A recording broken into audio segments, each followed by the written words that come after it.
Thanks, Melissa. No problem.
Melissa, are we all here?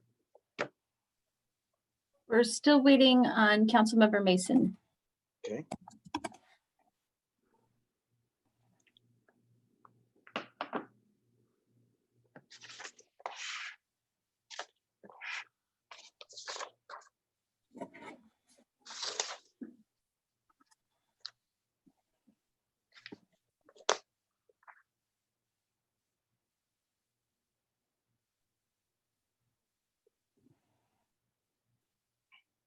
Looks like we also lost Vice Mayor Salazar. No, there he is. Okay. Okay. We'll wait one I more heard some minute. good news today. MLB signed a contract for 60 games starting July 24th. But no fans, so at least it's something we can watch without having to watch reruns. Okay, I see Michael.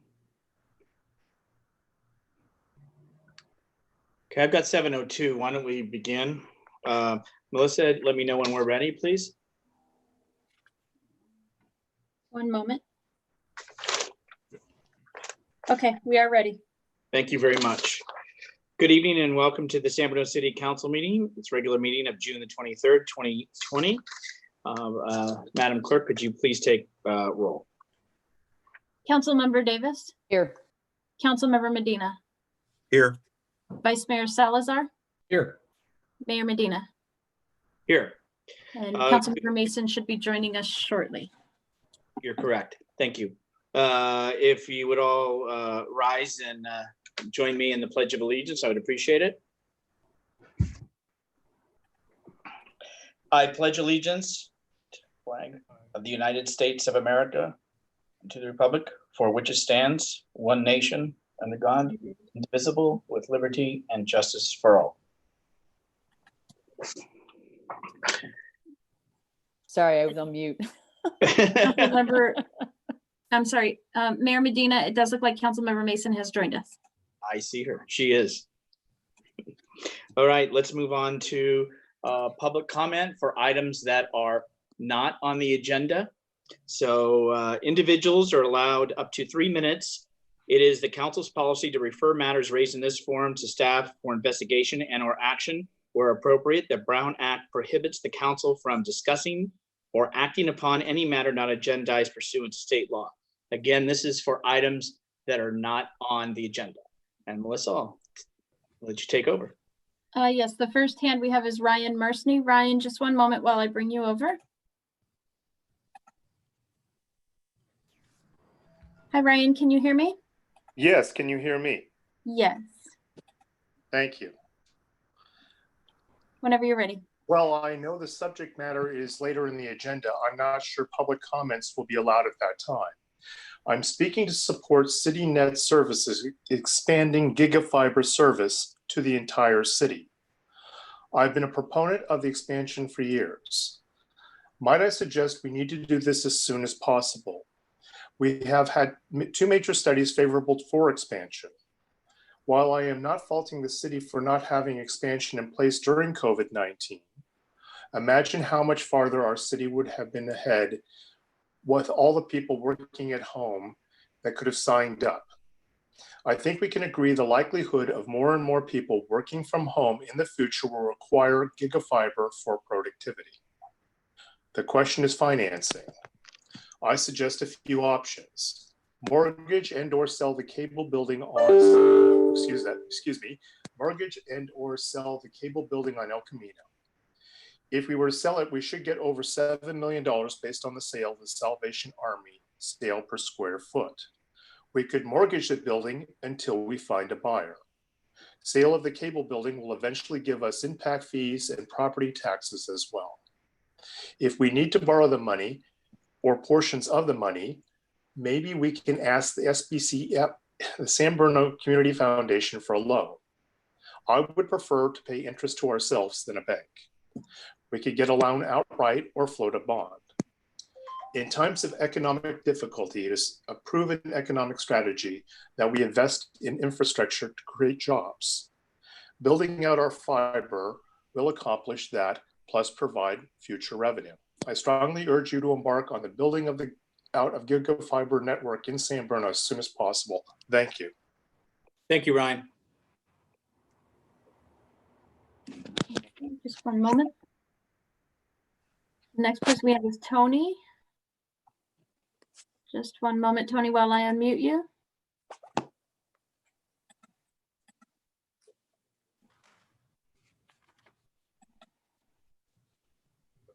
Tony, I'm trying to unmute you. Just one moment. Can you hear me? Yes. Yes, there you are.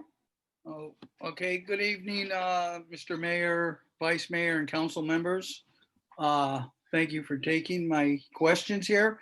Actually, I'm a longtime resident of San Bruno, and you'll have to forgive me. I didn't review the agenda. These items may be on the agenda. If so, I'll get my answers then. But two questions. With the pandemic going around, and I know the governor put something in place about mandated wearing masks in public. What is San Bruno's stance and what are they considered public places? Because I see people all the time going around without masks. And that's kind of a concern to me. I'm one of those guys. And my second question is, and this might be on the agenda, is the fireworks happening, the illegals, not the legals, the illegals, bombs, mortars, and all that that's setting off car alarms and sprinkling all over our houses and stuff. So with all respect, I appreciate those couple of minutes, and those are the two questions that are on my mind. Thank you, Tony.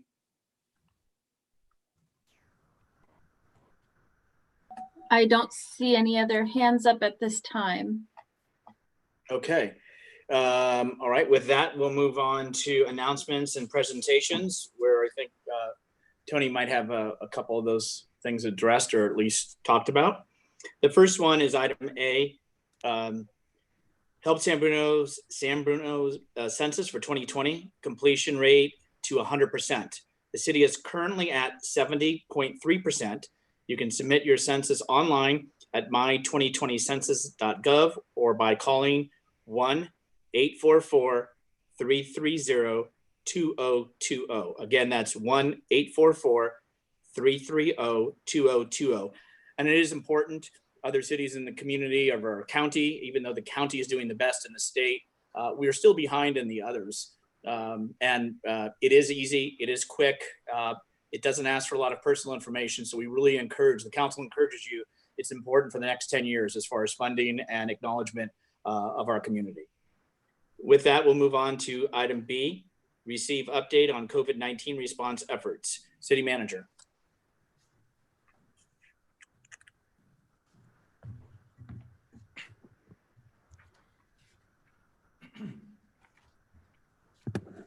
Good afternoon, members of the City Council and the public. My name is Javon Grogan. I am the City Manager, and I will provide us with a brief update on COVID-19.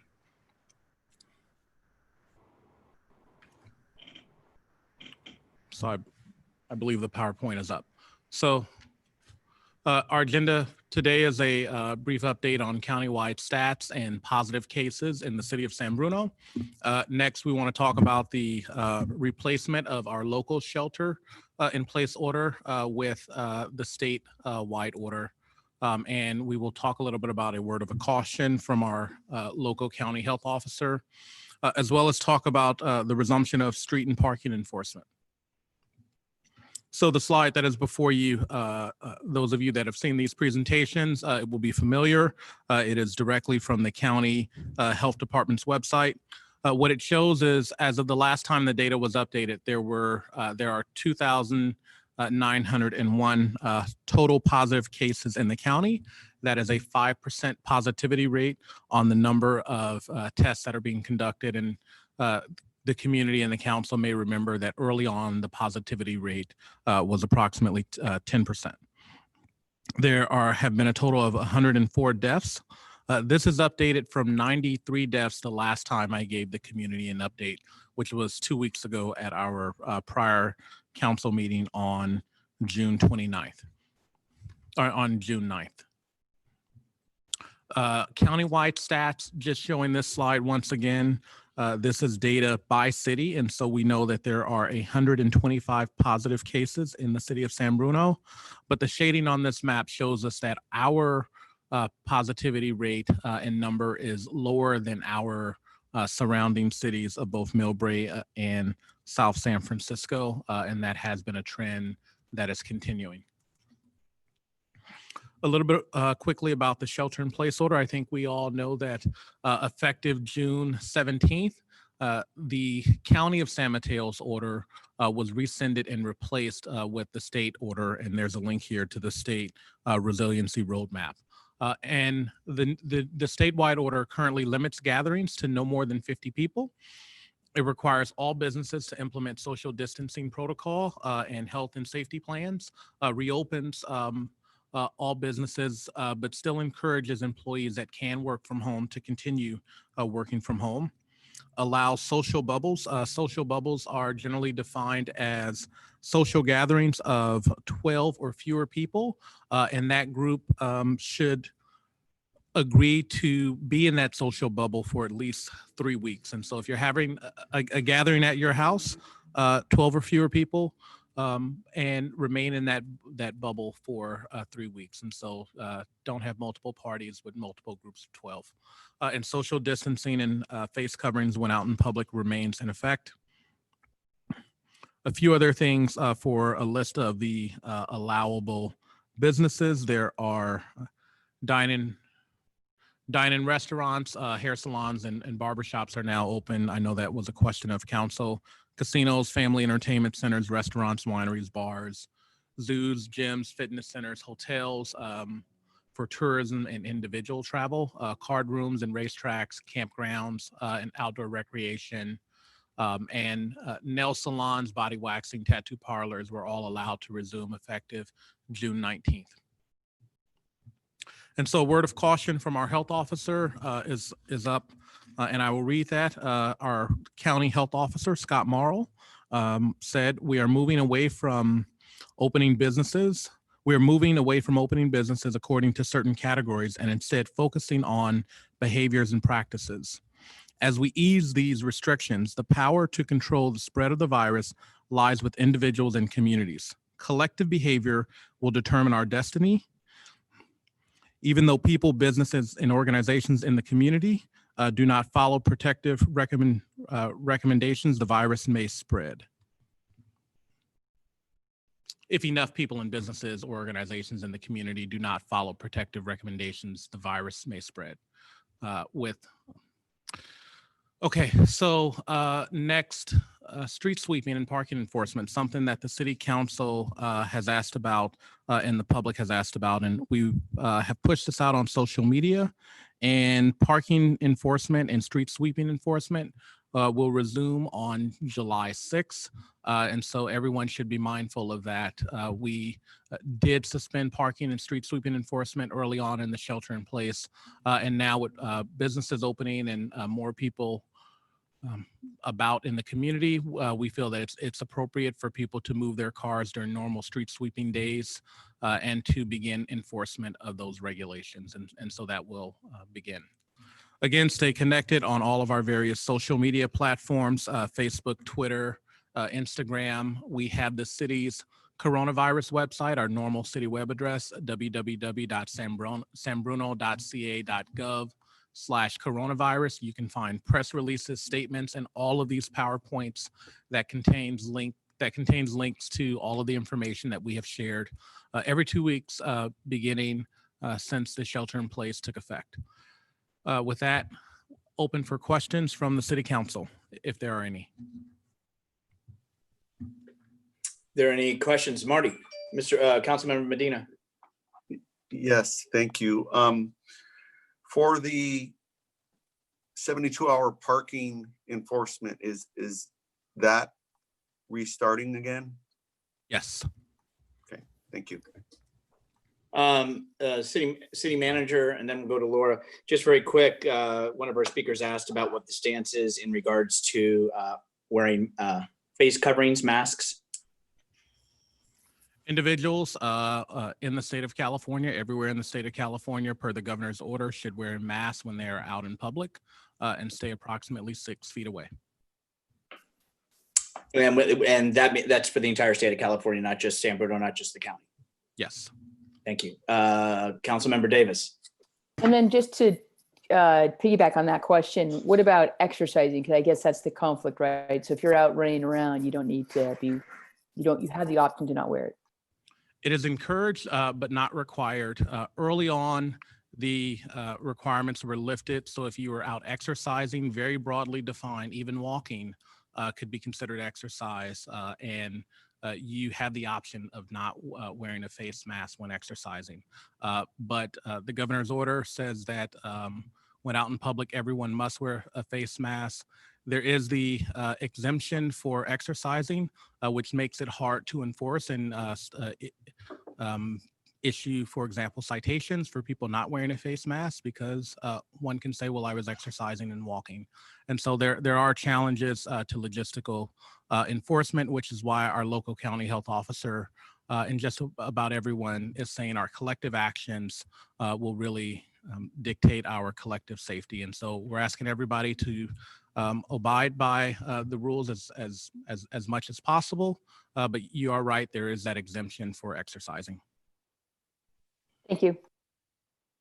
Thank you. Any other council members? And again, the face mask at this time is required by the state order. So it's not if I feel like it, it is required. Other than the exercising, correct, City Manager? Yes. Thank you. All right, let's move on to item C, receive annual oral report from the San Bruno Community Foundation. I've brought over Leslie Hadamia from the Community Foundation. Leslie, do you need me to bring over Chair Roberts? No, I think she will be handling the whole presentation. Okay, Will you be sharing my slides or should I be doing that? if you have them ready, you can. Okay.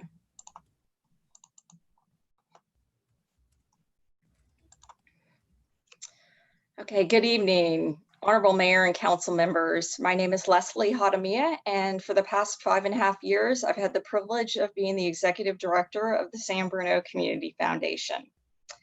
Thank you for this opportunity this evening to share with the Council the Foundation's highlights over the past year.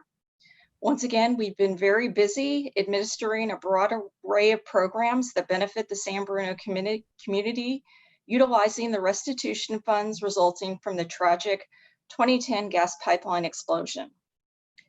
As we approach the 10th anniversary of the explosion, it's helpful to reflect on the origins of the funds the Foundation administers and the circumstances in which we find ourselves today.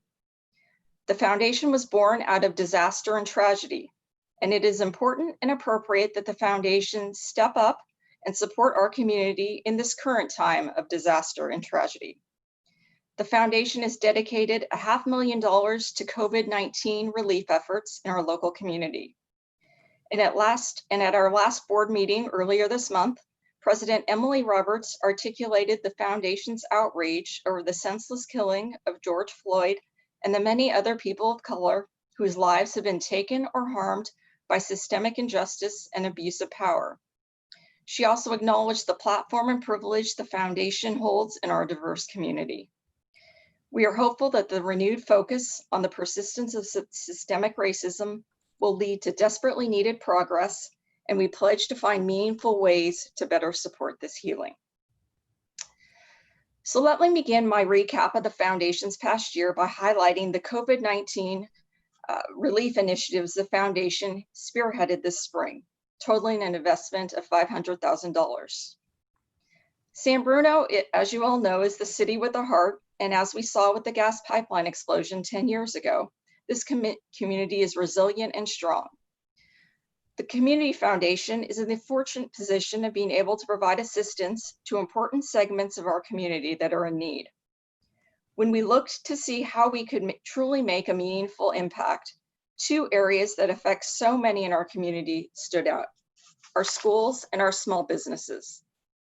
In developing this package of grants, we were led by the guiding principles that our board articulated 5 years ago when we first created our program strategy.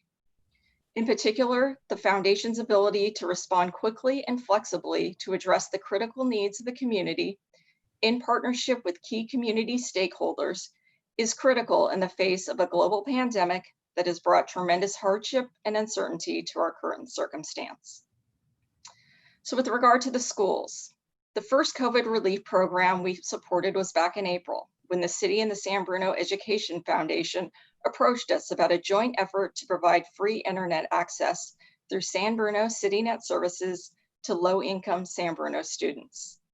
The foundation contributed $10,000 to this effort, joining the city, the Rotary Club, and the Police Association in underwriting the costs of this program. The second program serving our public schools is the Teacher Laptop Initiative. When I first reached out to the San Bruno Park School District's interim superintendent and asked her to identify the district's highest priority need that the foundation could help with right now, she quickly said new laptops for all of the district's teachers to support them in this new era of distance learning. She said that when the district first was confronted with distance learning, it focused on the students, making sure that they had devices at home and internet access.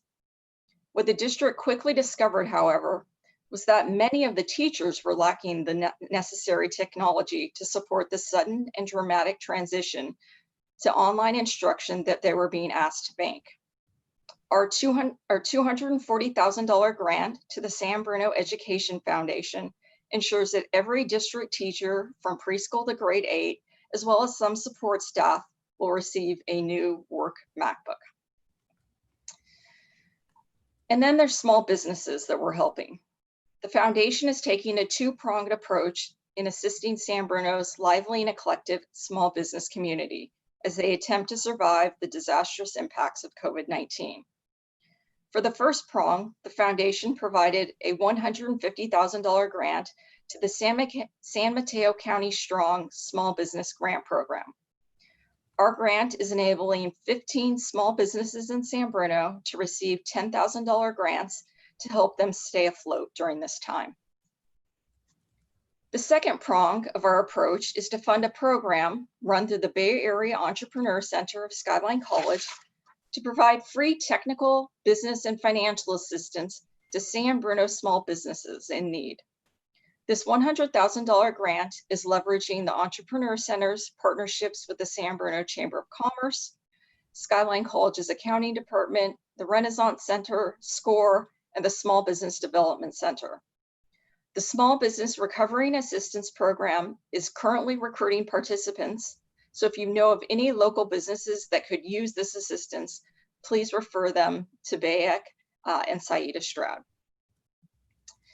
We are hopeful that these 4 COVID relief initiatives will make a meaningful difference in San Bruno.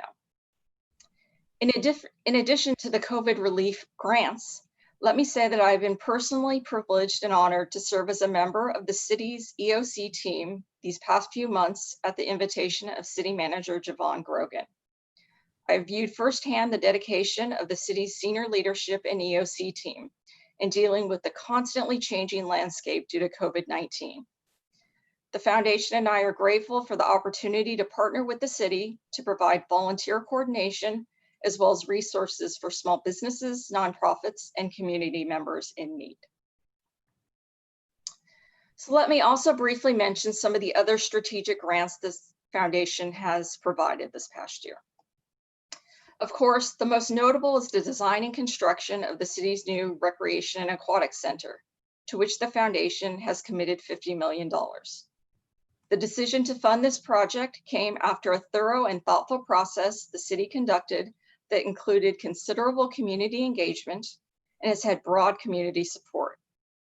As you know, we are funding the project with a series of individual grants covering different components of the project.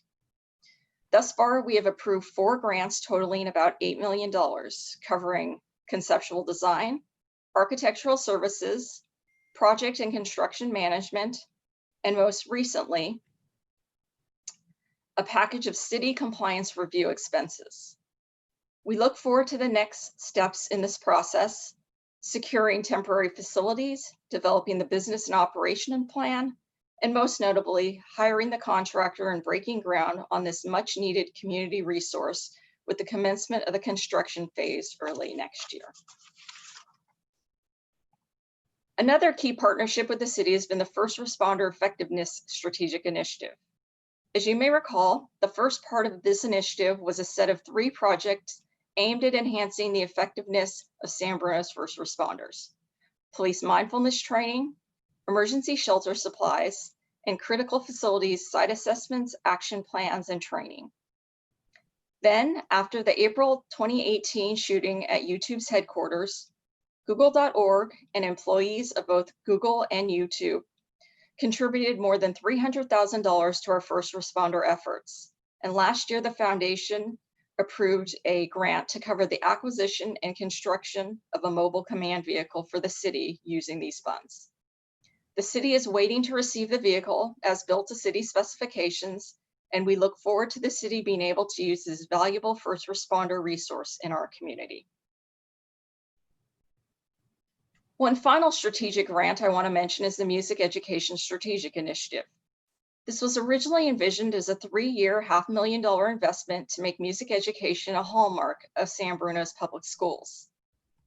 Due to the challenges facing the San Bruno Park School District with its current leadership transition, as well as a challenging fundraising environment created by COVID-19 and other recent circumstances, the foundation extended the initiative to a 4th year, giving another $60,000 to the San Bruno Education Foundation and $8,000 to the Cappuccino High School Alumni Association to ensure that this initiative continues and that the schools and supporting organizations will be able to sustain the programs after foundation funding sunsets. In addition to our strategic grant making, we also run 2 in-house programs. The first is the Community Grants Fund, which allows local community groups to apply for grant funding of up to $25,000 for programs that benefit the San Bruno community. At the end of 2019, we awarded our 4th set of community grants, which totaled $300,000, thanks in part to a generous $100,000 donation from YouTube and Google.org. The 29 grants went to a diverse set of community groups, as you can see from the slide, from CORA to Rape Trauma Services, to the Society of West Coast Artists, to the San Bruno 4-H Club. The city received 1 community grant this year for the Narita Sister City Exchange Program. And since the exchange wasn't able to take place this year due to COVID-19, we've extended the grant period and the city will be able to use the grant in 2021 when we hope the exchange will be able to resume. We will launch our 5th Community Grants Fund cycle at the beginning of July with an application deadline of September 30th. I'm happy to let you know that YouTube and Google.org are again contributing $100,000 to this program. And so with $200,000 of our own funds, the foundation will award another $300,000 in community grants in December. Our final program is the Crestmoor Neighborhood Memorial Scholarship, which we launched in 2016 to honor the community members most directly affected by the 2010 gas pipeline explosion. This scholarship assists San Bruno students who have demonstrated a deep commitment to the San Bruno community with the cost of attending college. Earlier this month, we awarded our 5th set of college scholarships totaling $190,000 to 13 impressive high school and community college students.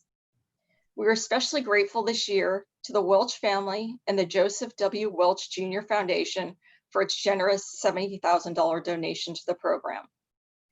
We also thank all of those who were able to attend our scholarship presentation, which was still heartfelt even on Zoom and not in person. And we're especially grateful to Mayor Medina for congratulating the Crestmoor Scholars on behalf of the city. These impressive young people are inspiring, and especially at this point in time, they give us great hope for the future. In accordance with our bylaws, the council's consent calendar this evening includes the foundation's fiscal year 2021 budget, which the foundation board approved on June 3rd. A few words about the budget. The expenses include nearly $43 million in direct program disbursements, including $42 million for the remaining Recreation and Aquatic Center grants, including the construction grant, and about $250,000 available for additional COVID relief, racial justice, or other strategic grants, with the balance for scholarships, community grants, and we hope Community Day 2021. We also estimate about $440,000 in support costs. From the beginning, we've been extremely conscious to keep our administrative expenses low. We are very leanly staffed. I've been the only employee for 5.5 years, supported mainly by two very part-time part-time consultants, an accountant who does our books, and a program manager who helps with the Community Grants Fund and the Crestmoor Scholarship. This year, we are having to convert our program manager from consultant status to employee status as required by AB 5, the gig work bill that was enacted by the state of California last fall. The increase in our staff salary line that you may have noticed in the budget is primarily the result of this reclassification from consultant to employee. We do not show investment income for our investment accounts in our budget. The board designates the payout or amount to transfer from our investment accounts to cover the year's cash flow needs. Thus, what the budget shows are the funds actually available for operations. It shows that we are taking a 1.7% payout from the quasi-endowment, or just under $300,000, with the balance needed to cover our cash needs for the year of about $16 million, and that's mainly going to grant payments for the Recreation Aquatic Center, coming from our strategic pool and the part of our liquidity pool earmarked for the rec center.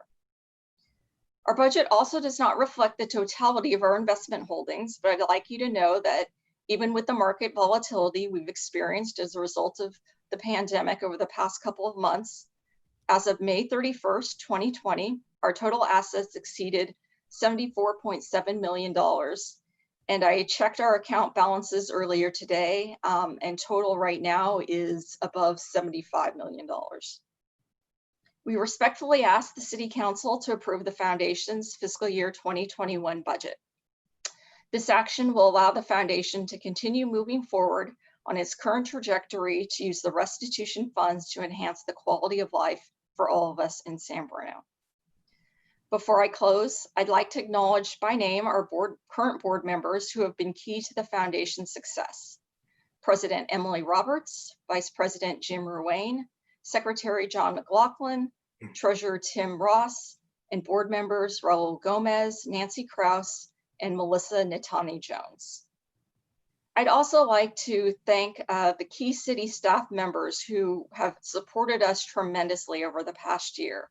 In particular, City Manager Javon Grogren, City Attorney Mark Zaffarano, former Community Services Director Joanne Magrini, Finance Director Keith DiMartini, Community and Economic Development Director Darcy Smith, Assistant to the City Manager Jennifer Dianos, and the City Clerk's Office. During the shelter in place, we are especially grateful to the assistance of City Clerk Melissa Thurman and IT staffer Paul Vella in helping us run our meetings on Zoom. So that's the Foundation over the past 12 months. I hope you'll agree that we have had another busy and productive year in service to our community. Thank you. I'm happy to answer any questions you may have. Thank you for your presentation and report. Are there any comments or questions from council at this time? If seeing none, thank you again, Leslie, and I'm sure you'll be standing by for under consent. I think you might have had one. All right, hold on. Some hands went up. First, Council Member Davis, and then Council Member Mason. Leslie, thank you for an excellent presentation. I really appreciate that. I'm sure a lot of residents don't really understand how much work that goes into this foundation. $70 million originally was handed over to the foundation to invest and to give back to our community, and what a great thing that we've continued to do. And balances today of well over another additional $5 million. So just and you don't have to be exact, but could you give me a ballpark about how much money has actually been in total given back to our community? Ooh, I don't have that number off the top of my head, and I can calculate that and get back to you with that. No worries.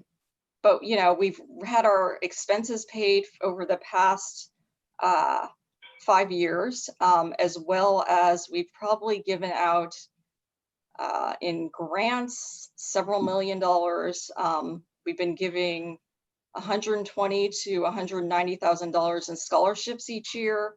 We've been giving $300,000 in community grants each year. The first year we gave 200,000, and since then it's been 300,000. So it's been probably another, just ballpark figures, it's several more million that we've dispersed or spent in operating expenses. Plus we're now at about 75 million total.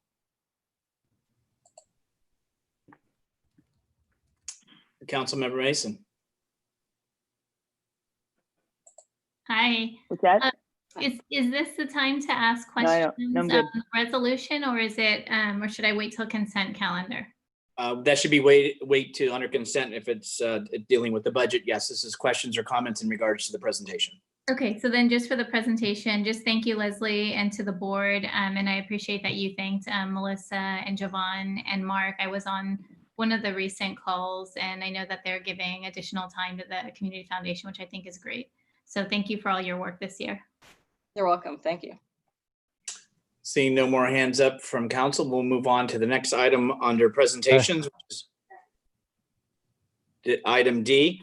Receive presentation from the fire and police chiefs regarding the city's requirements for the use of safe and sane fireworks in San Bruno and San Bruno's zero tolerance policy. We'll first turn it over to Chief Johansson. Yes, thank you very much, Mr. Mayor, members of council. My name is Ryan Johansson. I am your chief of police, and I'm going to give a brief presentation on our preparations and what we're doing for the 4th of July, fireworks enforcement and other details for 2020. I will also be joined by Fire Chief Ari DeLay, but we've only got a few slides, so I'll give the presentation itself, and Chief DeLay will be available for any questions or comments that relate specifically to the fire operations.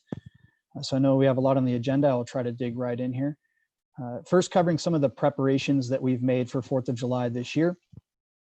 First of all, all department personnel are ordered to work the 4th of July. This has been consistent with the last several years, where we cancel all vacation requests and all time off, and all staff are required to work on the 4th of July. Many are working patrol assignments that are part of their normal duties, but everyone who is not already working the 4th will be doing so in a special detail enforcement capacity. We've already completed the incident action plan for this year. This is a fairly robust process that involves integration with fire in order to determine how we will deploy our assets in advance of the 4th of July, which incorporates all of our social media outreach and public information campaign, in addition to our actual enforcement activities and our education activities in the days leading up to the 4th. We'll talk a little bit more specifically about that as we move on here. We have or are in the process of finalizing a joint fire and police public safety announcement, which will air not only on Channel 1, but which will be broadcasted via social media and our other different channels that enable us public outreach. This will basically be an education piece that not only informs the community about the different laws relating to the use of safe and sane fireworks and the prohibited use of illegal fireworks, but kind of gives them some insight as to how to tell the difference between the two and what to expect in terms of consequences and ramifications in the event that they are caught using illegal fireworks or improperly using safe and sane fireworks. So that should be forthcoming fairly soon in the next couple of days. We've also already conducted our mandatory safety meeting. This is joint between police and fire and is conducted with all booth operators. So all of the different nonprofits that will be selling fireworks at booths. Their staff are required to go through a mandatory safety meeting where we discuss all the ins and outs of safely operating the booth, setting up the booth, not only from the obvious fire safety perspective, because when you've got all of these fireworks on site, that is a major concern, but also just from a general public safety perspective. We give them some insight as to what to look out for around the booths in order to avoid counterfeit bill usage, credit card fraud, theft, and some of the other things that can come along with running these booths. So that has already been completed. We will be working with fire to issue informational warning notices at all city facilities so that anytime someone is conducting business with the city, this is sort of front and center for them. and they'll be able to see kind of what our enforcement policy and posture will be for the year. Continuing through this, every year the police department makes contact at known violation locations in an effort to sort of preempt some of the activity that we don't want to see. So we've been doing this for a number of years now. We have some recurring locations that tend to be problem locations year after year. And we try to reach out to those locations ahead of time and remind them of the consequences, and hopefully just gain some general compliance from them ahead of time. This has been fairly effective with some locations and not so much, as I'm sure residents can attest, with others that unfortunately create headaches for them year after year. But it still is something that we do every single year to get out ahead of time and try to head off these problems before they start. Something kind of new this year is, as we're learning to use our data sources more effectively, we now have been using our current CAD RMS system since 2014, which means we have a lot of data. And this has enabled us to structure some of our enforcement activities a little bit differently this year, where we are generating essentially heat maps that show where our biggest concentration of calls for service, citations, and unruly gathering complaints come from. And we can target our enforcement efforts and put more resources in the areas where we tend to have more problems. And so hopefully this will enable us to be a little bit more effective this year than we have in years past by taking a little bit more of a data-driven approach to how we allocate our limited resources on the 4th and in advance of the 4th as well. Fire will have an extra engine company on duty for response every year, inevitably. I know that fire is very busy with the added calls that come with the 4th of July celebration, be it brush fires, house fires, smoke investigations, the whole litany of things that they have to deal with on the 4th, in addition to supporting police's efforts for enforcement. And so they bring on an entire extra engine company to facilitate that. All fire prevention staff will also be on duty, taking a more proactive approach to heading off some of the problem areas ahead of time and kind of canvassing those areas to try to keep fireworks away from the spots where we know that fires can start quickly and easily. So use of safe and sane fireworks. This is an issue that obviously the city of San Bruno allows the use of and sale of safe and sane fireworks. I'd like to just take a couple of bullet points here to touch on what those are and how to tell the difference. You'll see the seal here that appears on the right side of your screen. This is the state fire marshal seal that designates a firework as safe and sane. Believe it or not, every year, be it truthful or not, we have several individuals who end up receiving $1,000 administrative citations for using illegal fireworks, and they claim that they bought them at what they thought was a reputable place, and they didn't know they were illegal. So it's good to inform the public that if this seal does not appear on a firework, it is probably illegal, and you can be cited for possessing and or using it within our city limits. So this is the seal that you always want to be looking for. In more general terms, essentially, if it flies in the air or it explodes, it is illegal. So we do have some fountains and things like that that will emit sparks into the air, but if it shoots a projectile or it creates an explosion, it is probably illegal and should not be used. Use of these fireworks is permitted starting on the 28th of June from noon to 9 p.m. And then on the 4th, those hours expand a little bit from noon until 11 p.m. So sometimes we get calls in because people say, oh, the fireworks are being used today. It's not the 4th of July yet. The municipal code does actually allow for them to be used starting on the 28th at noon and running through to 11 p.m. on the 4th of July, with some hours in the evening where they're not permitted. Use on private property only, and they must be at least 10 feet away from structures. So there is no use permitted in parks and public parking lots, technically not even allowed on city streets, although this is something that we all know is fairly commonplace. Our enforcement posture has been to really try to focus on enforcing the use of illegal fireworks as opposed to the low-level misuse of safe and sane.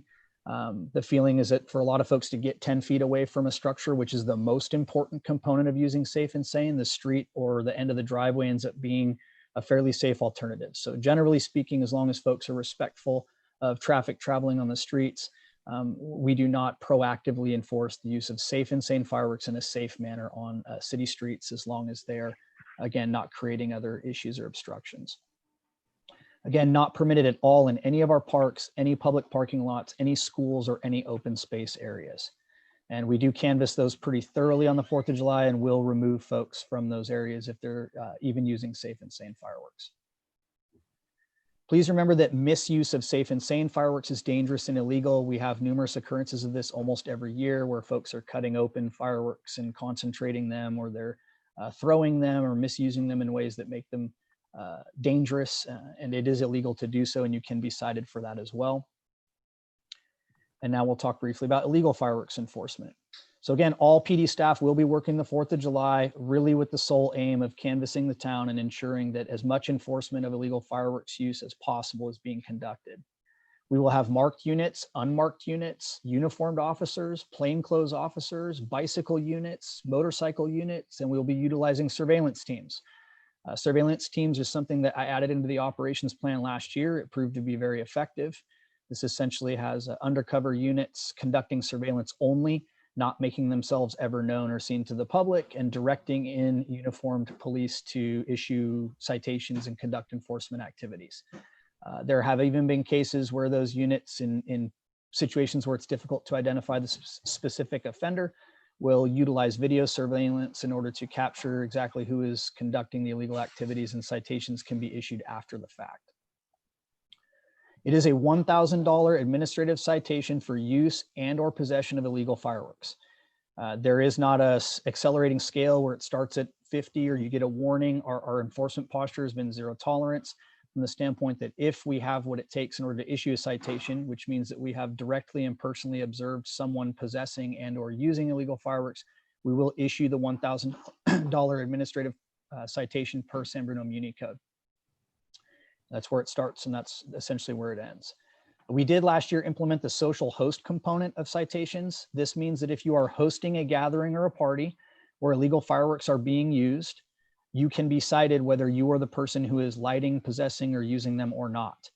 We did use this on multiple occasions last year. We will not hesitate to use it again this year when appropriate in order to stop the use of illegal fireworks, because that use is dangerous and also hampers the other celebrators that are trying to enjoy the 4th legally and lawfully. So please be on notice that if you are the one hosting a party, you're the homeowner, you're the renter, or you're the person in control of a gathering, we can and will issue you a citation if there are illegal fireworks being used at your party. When it comes to reporting violations, this is a little bit of a departure and a favor that we are asking from the police department of the public this year. In going through the data that I spoke about earlier, we are now able to kind of analyze and see where we are most effective in conducting actual enforcement that results in arrests and citations being issued. And that enforcement is tending to stem from our proactive activities as opposed to vague calls for service from the public. As an example, if you know that fireworks are going off in a general city block or in a general area or even associated with a general residence, but you do not have an actual suspect description for us to work with, calling that in really doesn't do us a tremendous amount of good. We're committed to responding to all the calls for service. So as we get those, we have to take officers who might be working an active area on foot where they have seen them going off, and we have to kind of work our way in to get close enough to make the observations we need to issue a citation. And they often have to go back to their vehicle and leave in order to go field a complaint that is vague, right? We all know that the fireworks illegals are going off all over the community, unfortunately. And so a call that says, hey, on the 300 block of such and such street, there's illegal fireworks going off, is not of tremendous help to us. That being said, when you have very specific observations where you see a specific person that you can describe to us by clothing and other physical descriptions, that is helpful to call those in and we can act upon those. But bear in mind that the officer, in order to issue a citation for this violation, must directly and personally observe the violation. It is not enough for a member of the public to tell us that they saw it. This is essentially a misdemeanor that is written into Muni Code, and for us to conduct enforcement lawfully, we have to observe the violation directly. So again, please do make calls in when you have specific information. When you do not, please resist the urge to call in the vague information, because it really truthfully is a distraction from the activities that tend to result in actual enforcement. So with that, that ends my presentation, and I know myself and Chief DeLay are happy to field any questions or comments that you may have. Thank you. Thank you, Chief, for your report. Obviously, you are correct. And I know if all of us are watching the news, it's happening in many communities to a higher degree, whether it's because of COVID or et cetera. To our neighbors nearby to the south and to the north, we know that they're also experiencing illegal fireworks. Our Safe and Sane, as you indicated, goes on sale on the 28th. I have got a lot of emails, and it's not just to one area. It's throughout various parts of the community that they're experiencing that type of stuff. So can you update us on what you've heard, what you know as far as the illegals that are going off, or if there's a higher volume that you're aware of. Or I know every community is facing that, and I've heard it. Yes, I mean, I can certainly say that for this time of year, being this far before the 4th, we have seen an increase this year in reports from the community about illegal fireworks usage. I have no doubt that's because there's an increase in usage and also an increase in reporting with folks being at home and experiencing it more regularly. We're being as responsive as we can. I can assure you that. And I want you to know, we definitely take this as a priority. We have for years, and we sort of put our money where our mouth is in terms of the calling in of all staff. And this doesn't just happen on the 4th, right? For the next several days, starting, in fact, tomorrow, we'll be having proactive overtime enforcement daily. These are units that come in just to handle the fireworks calls for service and to try to be proactive about heading off some of these problems. But to answer your question, Mr. Mayor, I'd say yes, we've already seen an increase this year over previous years in calls for service. Okay, thank you, Chief. Councilmember Mason? You're on mute. You're on mute, Linda. Thank you. So thanks for the work. I know this is a crazy season for you guys. I did have a question. I know on our block, we do the Safe and Sane fireworks. It's very enjoyable for all the families in the block. We all pretty much come out, everyone contributes. One of the issues that comes up every year is the speeding on the streets. Is there anything that we can do legally? Can we put barricades up? Can we do anything on 4th of July to make sure that literally they're done in the middle of the street to keep all the kids safe? Is there anything that can be done to, I guess, alleviate that situation? So I know that if you want to actually put up barricades that would effectively restrict vehicular traffic, you're going to need to pursue a permit from the city. Yeah. Beyond that, however, we have seen these signs that are like the little reflective images of like the shape of children that say, you know, slow down, there's kids. They actually work quite well, has been our experience. So we would encourage that. And then by all means, that's something if you're seeing that occurring down there, that is really, really dangerous on the 4th of July, where you've got smoke and fire. I mean, and we've got regulations on how fast we can drive, even to emergency calls. So if you're seeing that in your area, please do call that in. We can go down. We've got these motor units. They're happy to go down there and conduct some radar enforcement and kind of hang out and try to get folks to slow down. That's a big deal. Yeah, and the parents are keeping an eye, so we're very vigilant. But it is a really nice community event. I just wish the illegal fireworks would stop, but I think we all do. Thank you. You and me both, ma'am. Councilmember Davis? You're on mute. Oh, you know what? I was on mute and then I muted us. Can a resident videotape somebody lighting off illegal fireworks? And can that be used as evidence? So the short answer is yes. If the video is occurring in a public place, you have a right to videotape it, and we can use that as evidence. Where things get a little bit dicey here is that, again, this is essentially a misdemeanor written into Muni Code that gets enforced as an administrative violation. And because it gets enforced as an administrative violation, we need direct observation by the officer in order to issue that citation. It doesn't mean that we can't sort of request it on the back end based on the evidence provided by a resident, but that's typically going to require us to submit to the court on what would be a 12-677 health and safety code violation as opposed to the administrative violation. And the reason we moved away from this years ago, and the reason that council had the foresight to get this Muni Code written, is because the penalties for those are nothing. The folks were going to court and paying $25 and getting the case dismissed and walking. And so it was having no teeth and stopping the activity. So I think we really want to stick with the administrative violation, which does require the direct observation by the officer. But if we've got a real problem occurring and we're just not able to get what we need to enforce it, and you shoot video, I would say definitely let the PD know about that, and we can consider that other course of action through the health and safety code. Thank you so much. Yeah, I mean, I think all of us are experiencing it, but it's the animals that I feel so bad with. I mean, they just can't handle it. It's really, really hard. So for those of you, if you're listening, you're out there lighting off illegal fireworks, please stop. Thanks so much. Councilmember Medina? Yes, thank you. This is actually a question for our city attorney. I'm just passing along a question from a couple people who contacted me about why we couldn't increase the citations as an additional reason for people to not to not light off the legal ones. And he did provide a response. And I was wondering, Mark, if you could please explain it in your legal ways much better than I could. City Attorney? Of course, Councilmember Medina. So there are a couple of answers. Can you hear me? Yes. Okay, thank you. Sorry, I guess I shouldn't speak into my computer. There are a couple of answers to the question. The first answer is that the $1,000 was selected because it is the highest possible fine for violations that are misdemeanors. And so therefore, the administrative fine, the city council was advised to not set it above that amount because otherwise you might run into a problem with the court might not enforce it. And the second part of that answer is that while in theory, there might be support in state law for raising that administrative fine amount above the $1,000, even if you wanted to ignore the misdemeanor fine amount, the policy concern is that increasing the fine amount actually doesn't necessarily deter people from committing the crime. What it does is incentivize people to challenge the citation. So the higher the fine, the more incentive people have to challenge it, and hence the more resources the city spends to defend that particular fine. So it's just finding that the right sweet spot from an enforcement standpoint. And I don't know that we have any evidence that increasing the fine would create a problem or would create that incentive.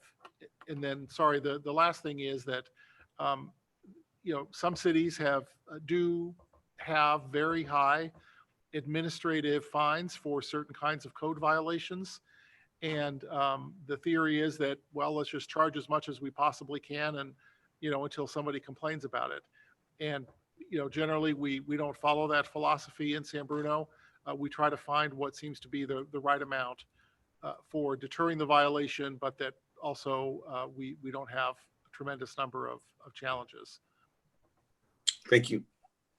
And City Attorney, and maybe I had heard at one point when we did increase it from 500 to 1,000 that that's the maximum the state allowed under this, and so therefore to an increase of beyond 1,000 for this particular incident, it would have to come from state, or am I incorrect on that? Well, the answer is complicated. There is a state law that does address this. It doesn't exactly say that, but the implication of that law is exactly what you said, Mr. Mayor. And so out of an abundance of caution and not wishing to attract undue attention from potential litigants, I think the city council prudently decided to set the amount at sort of the maximum for what those fines are set at in the criminal law. Thank you. Vice Mayor Salazar. I wanted to thank both of the chiefs for the work they've put into the presentation and preparing for this season, and ask that you please pass along my thanks to all the troops out there that are going to be putting in the extra time and spending time away from their families. A couple of years ago, I didn't get to do it last year, but 2 years ago, I went on a ride along and saw how frustrating it is to you get the calls and you go running off to try to find where it's happening. And by the time you get there, it's over. You see some more going off a few blocks away and you chase those down and they're gone. So I definitely see where getting the detailed information is going to be important. And I think people's first reaction when they hear these things going off, and especially in a large volume, is to pick up the phone and call the police. And I saw firsthand how ineffective that is. So I think that's a good campaign, and the more that you can do to get that information out, I think it will definitely help. You mentioned the proactive work that the department does. That there's I guess people that are known offenders that you'll visit ahead of time and basically let them know that enforcement will be in place. And I'm just wondering that if over the period of time where that's been happening, has it proven to be effective in getting people to stop the behavior? And are we seeing new offenders show up every year, or are we still seeing repeat offenders basically still breaking the law year after year? Yeah, I would say that both are true. It's been very effective with some and completely ineffective with some others that are probably the residences that we're all aware of that just every year are kind of a problem for us. And And then, the folks get a little more sophisticated too. And now it's, moving down the street from your party to set off the illegal fireworks and running from there, so that we're chasing our tail even a little bit more. But I do think there have been a lot of reasonable residents in town that when you meet with them ahead of time and just say, look, we really, you've got to help us stop this, or we're going to lose this really kind of cool thing that this city has to celebrate this holiday together. That we've had a lot of good, reasonable responses. Thank you. And city clerk is letting me know we have a member of the community that wanted to speak, but just and I don't think it was referenced, a lot of folks I know are emailing, why do we allow Safe and Sane? And just as a history, it was 2005 that it went to the ballot in November that asked, shall it continue, the Safe and Sane fireworks in the city of San Bruno? It was 65% at that time, 65 point something at that time for those that voted that did approve it. Therefore, the city council cannot stop it or ban it. That has to come from a vote of the people at an election. City clerk, you had somebody with their hand up from the community? Yes, Josh Goldberg. Just one moment, Josh, while I bring you in the room and unmute you. Hi. Can you hear us? Yes, hi. Hello. Thank you very much for the presentation. I used to live in Santa Cruz. I've seen some pretty devastating fires and injuries from illegal fireworks. So I'm glad that you're doing this enforcement program. One question I have is around your use of data services. There's a lot of implicit bias in these systems and confirmation bias, where hotspots that show up end up getting more patrols, and then more crime is found there as a result, and it kind of feeds on itself. I just want to make sure or ask, I guess, what are you doing to mitigate these issues with these new services that are being made available? I'm a software engineer. I know these problems because I've made some in the past. So I'm very familiar with the problem, and want to make sure that it's not being misunderstood or ignored here. Thank you. Thank you for your comments. Chief, either chief, is there anything that you can respond as far as technologies and utilizing? I know there's the shot spotter or other things sometimes people will bring up. Yeah, so we're conscientious of the limitations of the data we're using. And just to be clear, we haven't employed some sort of new crime mapping software. All we're doing is pulling up our own crime data and analyzing it to sort of direct patrols a little bit more effectively. It does not mean that we'll be abandoning one neighborhood in order to conduct enforcement in another. It just has to do with how we deploy some of the resources. For example, if we have an area where over this 6-year timeline that we've been tracking calls in our current CAD RMS system shows that we have a much more significant level of complaint of illegal fireworks, we may choose to put a bicycle unit concentrated down there as opposed to moving it to another side of town where the complaints are lower or where the citations that have resulted are lower. So certainly I'm sensitive to the comment, which is, suggests that if we're enforcing in one area more than in others, then it looks like it needs more enforcement in that area, and that can create some sort of bias in how we deploy our resources. But I think this is very, very specific to fireworks complaints as opposed to overall arrests or patrolling resources. So I think that the use of data is appropriate. Okay, thank you again to both. And as Vice Mayor said, we know it's extra time and effort, but we appreciate you folks doing that for the community. Please pass that on to your teams. Let's move on to consent calendar. All items are considered routine or implemented in an earlier council action. Actions may be enacted by one motion. There will be no separate discussion unless requested. So let's go to the first item of, for me, I have just want to ask a question on item F, but I don't need to have it pulled for a separate vote. Is there anyone that needs something pulled for a separate vote? Linda. I think we should pull D for a separate vote. Okay, got it. Thank you. Is there anyone else for a separate vote? Seeing no one else, Councilmember Medina.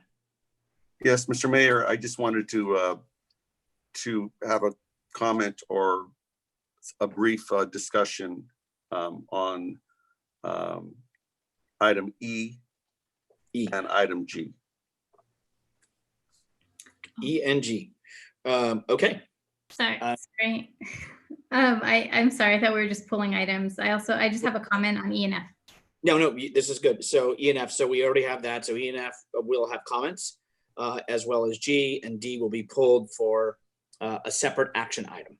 So let's just go to those with comments. Let's go to item E first, which is adopt a resolution authorizing the application for and receipt of state California local early action planning grants programs in the amount of $150,000. Councilmember Medina and Councilmember Mason. Marty, if you go first. Sure. I just wanted to pull this so that, or have a brief discussion on this so that we do acknowledge that during these financial difficulties that we have staff that are pursuing grants, and just shedding a little bit of light on those efforts. And if staff can perhaps just a really short discussion or statement on that item. Thank you. Thank you. And why don't we go to Councilmember Mason? So when they're doing that, if there's any additional questions, they're all done at once. Councilmember Mason. Yeah, I actually am echoing Councilmember Medina's comment. And I know at one of the previous council meetings, I think it was Director Tan that said, you know, we actually do apply to grants, and we've all, as council members, really encouraged staff to tell that story. So I'm really happy to see this on the agenda, and thank you to the staff that's working on this. That's it. Thank you. Any staff, city manager, who would you like to direct it to? I'm sorry. Councilmember Sure. David. Hold on, city manager. Councilmember Davis, you raised your hand. Yeah, just on that same point, I think we had talked about it at one point of the staff keeping record of all the grants we apply for, and we didn't ask for them to go backwards, but to actually start keeping record of it going forward. So is there a plan for that? And you can go with his. Thank you so we can get it all done at once. Thank you. City manager. Thank you, Javon Grogan. Yes, there is a plan for tracking grants, and we are doing that. And I will bring Pamela Wu into the room. So Melissa, if you will do that, and we will have her respond to the council members' questions, since she did a lot of the work on acquiring the grant. And Pamela Wu is our housing manager within the Community and Economic Development Department. Planning and housing manager. Good evening, Ms. Wu. Good Please. evening, Honorable Mayor and council members. If I can provide a short background on the LEAP grant. This is an over-the-counter, non-competitive awarding an amount of about $150,000 from the state, encouraging city to complete the next housing element and also to do necessary planning work to streamline housing activity. If you remember last year, we brought you forward another grant application, the SB2 grant application, which the city was very lucky to be awarded for the amount of $160,000. So this will augment the funding that we have already received in a total amount of about $310,000. Thank you. Did that answer a colleague's questions? Okay. If so, let's move on to item F, adopt resolution approving fiscal year 2021 City Council priority focus areas and related strategic initiatives. The only thing that I was bringing up is when I read through the document, I saw one item that we had, and that was, it brought up traffic calming. And if you remember, my memory goes that we went about traffic calming, speed bumps, paving, and it went back and forth a little bit. And so we came up with my memory is a inclusive overview of the traffic calming process and how it's initiated, how it's done, how it's brought forward to the TSBC, et cetera. But listed in the document, it says speed bumps, repaving, which repaving to me doesn't have relevancy to traffic calming, though everybody would say, you know, if you pave it, maybe, you know, it'll be better. So I just want to review that to say, my understanding was it was traffic calming and it was more of a global perspective of that. So I'm suggesting that be stated for that, and that the speed bumps, because that has to do with traffic calming, and the repaving, which doesn't have anything to do with traffic calming, that be eliminated when the resolution is passed, and just have the overview of the traffic calming measures. Councilmember Medina. Thank you, Mr. Mayor. I agree with you. That's how I understood it. So that little revision there would be appropriate. But I also wanted to thank all of the staff for the amount of work that went into this. We've come a long way from in the last couple of years with getting to this point.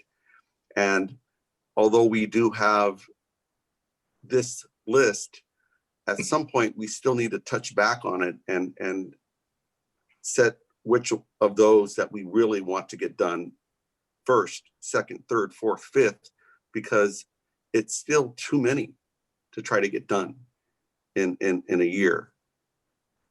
So I just wanted to share that with everyone, and I'm looking forward to when we'll touch base on this. And I think it's just a great way that we're continue trying to get input from our council on things that they feel that they could contribute to. Thank you. Councilmember Mason, is your hand up for this item or, okay. Go ahead, please. You're muted. Okay, thank you. So I agree with what Mayor Medina said as well. That was my understanding. I just wanted to ask around the strong governance. My understanding on the strong governance was it was going to look at our governance overall. So our council processes, policies, our commissions, our committee structures. And then we also talked about like training maybe twice a year. So I just wanted to just say it wasn't limited to just committees, but how can we strengthen at every level each of our governing boards? And I also just wanted to say that I know this takes a lot of time, and I really hope that as the city builds up its senior team, I know there's been a lot of transitions. I really do hope that some of these are day-to-day operations, and in the future don't come to the council, and we can really focus on policy and ordinances. Because I really think that as we operate and function at a higher level, that this is work hopefully staff won't need to do in the future for us. We can focus on broader policy issues. And that also falls under just strengthening our governance structure. So thank you. Okay, thank you. Seeing nobody else, we're going to move on to G. Adopt a resolution terminating the local emergency declared on December 3rd, 2019. And that's the Crestmoor Canyon slope. That was the stability project. That's up at the top of San Bruno Avenue near Glenview. And so Councilmember Medina and then Councilmember Mason. Right. It's great that this project is done. We were getting updates at our council meetings about how progress is. And I thought this would be an opportunity to acknowledge that it's done. That canyon face there is in a much safer condition, and it's an example of how something that costs that much money could be not in our budget, and it's likely something similar. Every year there's something, either the lights go out in one part of the neighborhood, a box culvert blows out on another part of our city, and it's just something to be aware of and acknowledge that the emergency is over, the work is completed, and thanks to our staff for taking care of that. Okay, thank you. And I'm sorry, Linda, you're right. Yeah, you didn't wish to speak on that one. Thank you for reminding me. And yes, it is thanks to staff for their quick effort, expediting and stabilizing, as well as putting up a guardrail, which I think people are happy to see, so that you just don't have that huge drop off the side of the sidewalk. Okay, so those are the items that we wanted to have comments on. That would take care of everything under consent with the exception of D. Do I have any action from council to accept all items with the exception of D with the modification to the traffic calming? I move that we Chair. Consent. I was just going to say through the exception of the traffic speed bump and also the strong governance, because I think, Linda, you wanted committee removed? No, she wanted to make sure it was inclusive of all those. Yeah. Yeah. So however you want to word that. Okay, so noted. Vice Mayor? So, so just if I could get a confirmation from staff then that they understand the modifications that those two items will take, and then I'll make the motion to approve the remainder of the consent. City Attorney, City Manager, is that clear on our motion or what we're, our discussion to a motion? Yes, totally clear. With one caveat, the conversation that the council had with regard to strong governance really centered around committees. But we understand the concept that Councilmember Mason is articulating, and with your affirmative vote, we will draft up a strategic initiative that is encompassing all the aspects that were discussed, and we will be sure to provide that to council, and if any amendments are needed, we can handle that at a later date. Okay. Okay. Vice Mayor. All right, in that case, I will make a motion to approve the remainder of the consent, everything except item D. Is there a second? Second. Motion made and seconded. Vice Mayor and Councilmember Davis. Roll call, please. Councilmember Davis, Aye. Councilmember Mason, Aye. Councilmember Medina, Aye. Vice Mayor Salazar, Aye. Mayor Medina. Aye. Motion carries. Thank you. We're going to go now to the item that was pulled, item D, adopt resolution approving the San Bruno Community Foundation 2021 budget. Councilmember Mason. Hi. So I really appreciate, I want to start by saying I appreciate all the work that's being done around the Community Foundation and for the community. I think this is a really unique opportunity that our city has that a lot of other cities don't have. And I preface it with that because I know that this is delicate, but I want to ask that in future reports, including the annual report, I've reviewed a few of them, that we start receiving as part of the budget process some metrics. I know that this is being worked on already based on a conversation that I had with Leslie. But I think it's important that when we're giving amounts of $300,000 and more, that we confirm that those are being received by the community, that they're made for. And I know that within the structure right now of the Community Foundation, they do receive reports and they're very responsible about them. But I'd love those to be shared with us as well. The second request that I'd like to make tonight is that when I look at the budget report and I see one page of $70 million that we're approving tonight, it makes me a little bit uncomfortable, especially given the deficit that the city's in, the repercussions that are going to be felt by many people within the city. But just on a regular basis, $70 million is a lot of money. And so I'd request that similar to the city council's budget approval, that we have combined or joint study sessions, at least 2 prior to the budget approval, where we actually have a discussion, we can ask questions around the budget. I think it would provide for some better understanding, not just for the council, but for the public, who often questions where this money has gone and where it's going. And in reading the bylaws, the budget approval is one of the responsibilities of the city council. And so if I had support or how, I'm not really sure what the process would be for that, but I think some study sessions would be really fruitful for the community, because so far it appears from what I've read that the foundation is doing what they were intended to do and they're doing a great job. And I think this is part of the story that we need to make sure the public is aware of. But also, as being the accountability for the Community Foundation, we also need to ensure that we are aware of what we're voting to approve. And that's it. Those are the 2 areas I wanted to comment on tonight. Thank you. Staff have any comments or colleagues? Or maybe I should ask staff and or the foundation director, but Javon? Understand the request. I think we can handle that through another avenue, but should the full city council be in favor of that, we can absolutely build that into the budget process next year.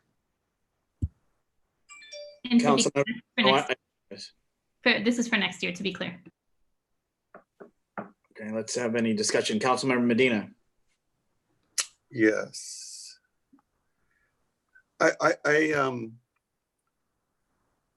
I support having an opportunity to have a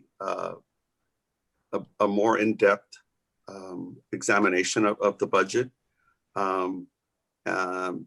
So I don't know if we would need two, or I don't know if one option would be to have a subcommittee to sit in on a couple other meetings, but I think that it would be beneficial to have some overlapping of discussion on the budget.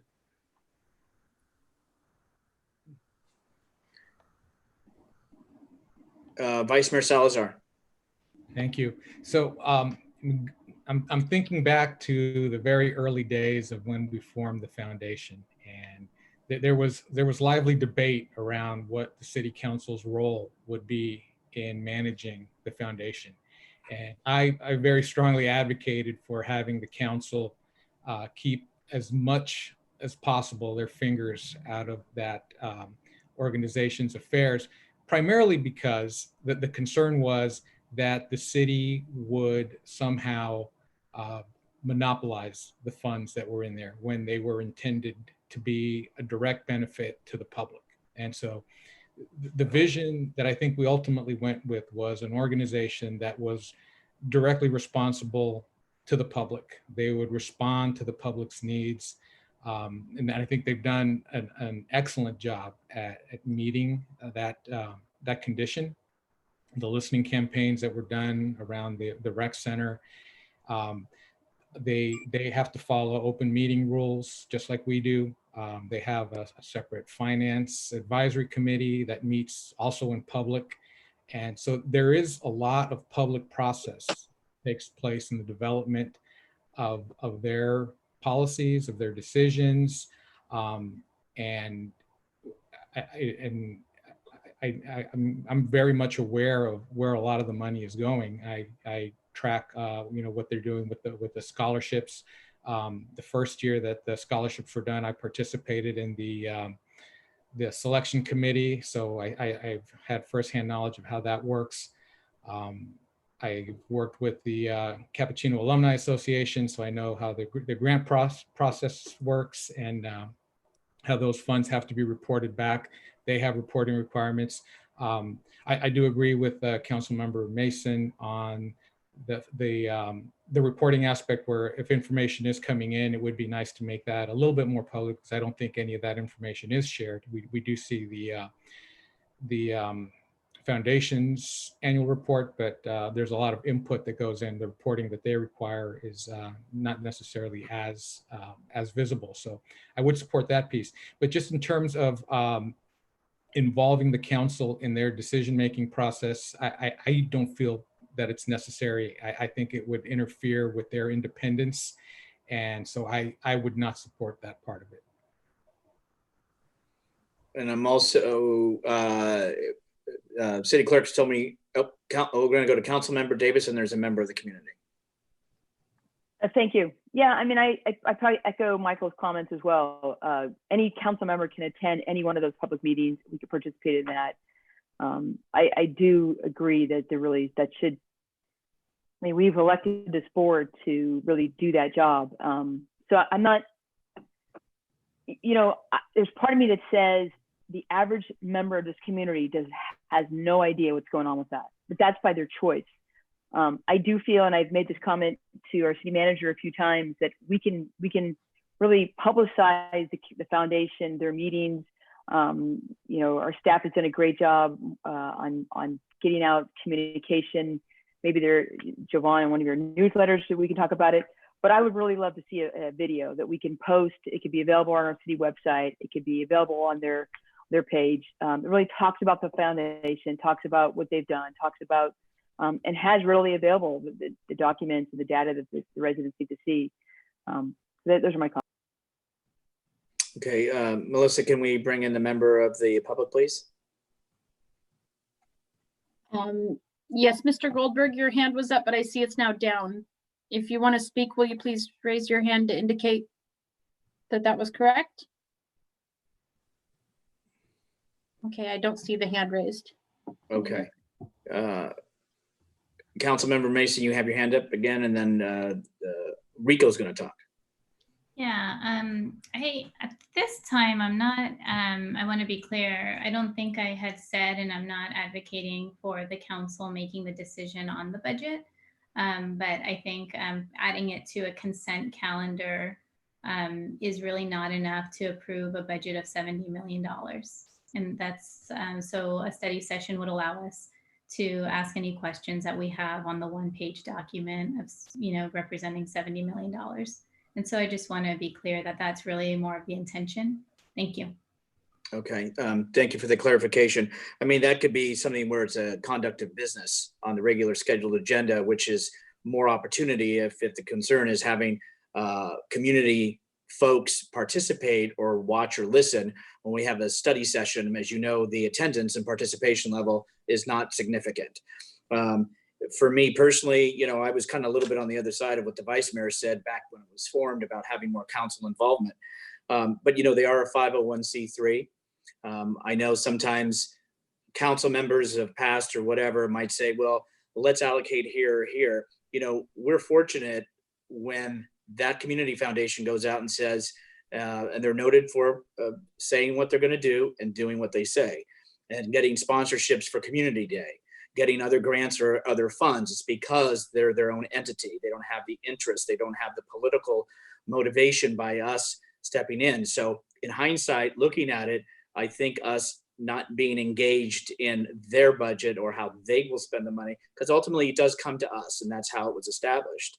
So I could see it coming back, like Councilmember Mason said, where it is under a conduct of business, that gives it more highlight, that gives it more discussion, that gives it more opportunity.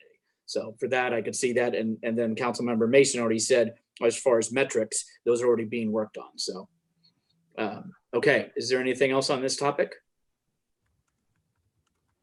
Okay, so we have item D under consent still to approve. Is there a motion? If there's no further discussion, motion to approve it. Davis, I'll second Laura's motion. One of you two. I would say I'll second that. I don't get Okay. that's fine. Roll call, please. Councilmember Davis. Councilmember Mason. Aye. Councilmember Medina. Aye. Vice Mayor Salazar. Aye. Mayor Medina. Aye. Thank you, everyone. All right, City Clerk, public hearing. Item 6A, hold a public hearing and adopt resolutions approving fiscal year 2020-21 operating and fiscal year 2021-25 capital improvement program budget, approving city appropriations GAN limit for fiscal year 2020-21, approving the city's master fee schedule for fiscal year 2020-21. We're going to turn it over to the city manager, and I'm almost certain that the finance director will follow. Oh, I see the finance director. My apologies. But maybe you're going to give him an introduction, proper introduction. Sure, I'll give him a proper introduction. So our presentation will be led by Keith DeMartini, our finance director. We've had 4 meetings with the city council directly on the budget, very long study sessions. We've gone over 350 slides, reviewing information with robust question and answers. And I think the city council has heard from me enough. And so we're going to have Keith give the presentation tonight, which is a brief overview of our proposed budget for 2021. And then staff is here to answer any questions, myself, Keith, as well as our department director. So with that, Keith DeMartini. Thank you very much, Javon. Good evening, Honorable Mayor, members of the City Council. My name is Keith DeMartini, your Finance Director, and it's my pleasure to present the final presentation of the proposed operating and capital budget for fiscal year 2021. So the objective of tonight's meeting is to hold a public hearing requesting City Council's approval of the fiscal year 2020-21 operating and capital improvement budget, as well as approving the city's appropriation or GAN limit for fiscal year 2021 as well. The agenda for this evening is to provide just a high-level brief overview of much of the content that staff has already provided over the prior budget retreat and budget study sessions that have already been held over the past month, including the general fund, a few enhancement requests that are included, the city's reserves, an overview of the city's enterprise and internal service funds, our capital improvement program, the Measure G district sales tax revenues and allocations, one vehicle request in the proposed budget, the master fee schedule, the GAN limit, alternatives that the city council may consider this evening, and then finally our request to the city council, and then of course questions and answers. So let me start by just providing a brief overview of the sessions that have already been held. We had a kickoff the later part of May, which was followed by an all-day retreat presenting an overview of the budget and going through each departmental budget. That was then followed in the middle part of June with another all-day retreat reviewing the enterprise and the internal service funds, as well as the capital improvement program. Staff met with the Citizens Revenue Measure Oversight Committee last Monday on June 15th to present the Measure G allocations to that committee. And then finally, here we are this evening, where staff will be requesting the City Council's adoption of the proposed budget. High-level overview, the city's proposed budget is about $180 million when you look at all of our funds. The general fund, which is the largest fund for the city, is just under $50 million. There are 265 full-time equivalent positions and over 100 capital improvement projects in the larger capital improvement program. The city's fiscal condition is challenging this year, most notably due to the impact related to COVID and the shelter-in-place orders that are in effect, and the significant reduction of economic activity around the area, which has directly resulted in reduced revenues for the city's current fiscal year situation, as well as being projected into next fiscal year. This slide just summarizes some of the most significant challenges in the city's financials that are in the 2021 budget. Including in the general fund, with much of our general taxing revenues declining and our departmental revenues declining in the budget year.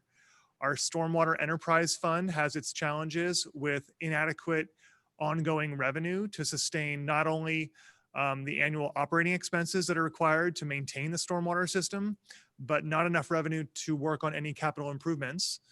The city also has its challenges with ensuring adequate funding for vehicles and equipment and a technology replacements in our equipment reserve fund.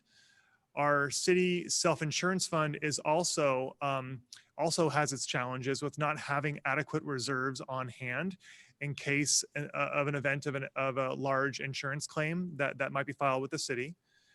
The city is also underfunded with its facilities and building reserve fund as well, with really inadequate resources to not only maintain the city facilities, but also enhance them for ongoing needs of the community. The city net services department has also had its challenges over the year. And so we have talked at length about the ongoing and increasing negative fund balance in that fund and the impact and the pressure that has on the city's general fund to really have adequate reserves in times like this. So we'll provide an overview of that this evening. And then also kind of skipping down a little bit to the bottom, Measure G was a district sales tax measure that the voters adopted back in November of 2019 that took effect this fiscal year. And that fund will, that new additional sales tax revenue source will prove to be a vital component of hopefully balancing the budget this upcoming fiscal year, as well as implementing a number of enhancements in the coming years as well. So just a high level, in developing the budget for the upcoming 2021 year, staff was looking at approximately $8.2 million deficit, resulting from both the reduction of general tax revenues and departmental revenues, as well as ongoing increased expenses for personnel and other contractual obligations. On the revenue side, the impacts primarily stemmed from COVID-19 and the sort of the recession and economic downturn from that. Our transient occupancy tax, or more commonly known as our hotel tax, was projected to decline approximately 40% year over year. We're also projecting a substantial decline in sales tax revenue from reduced sales activities, including our Measure G district sales tax as well.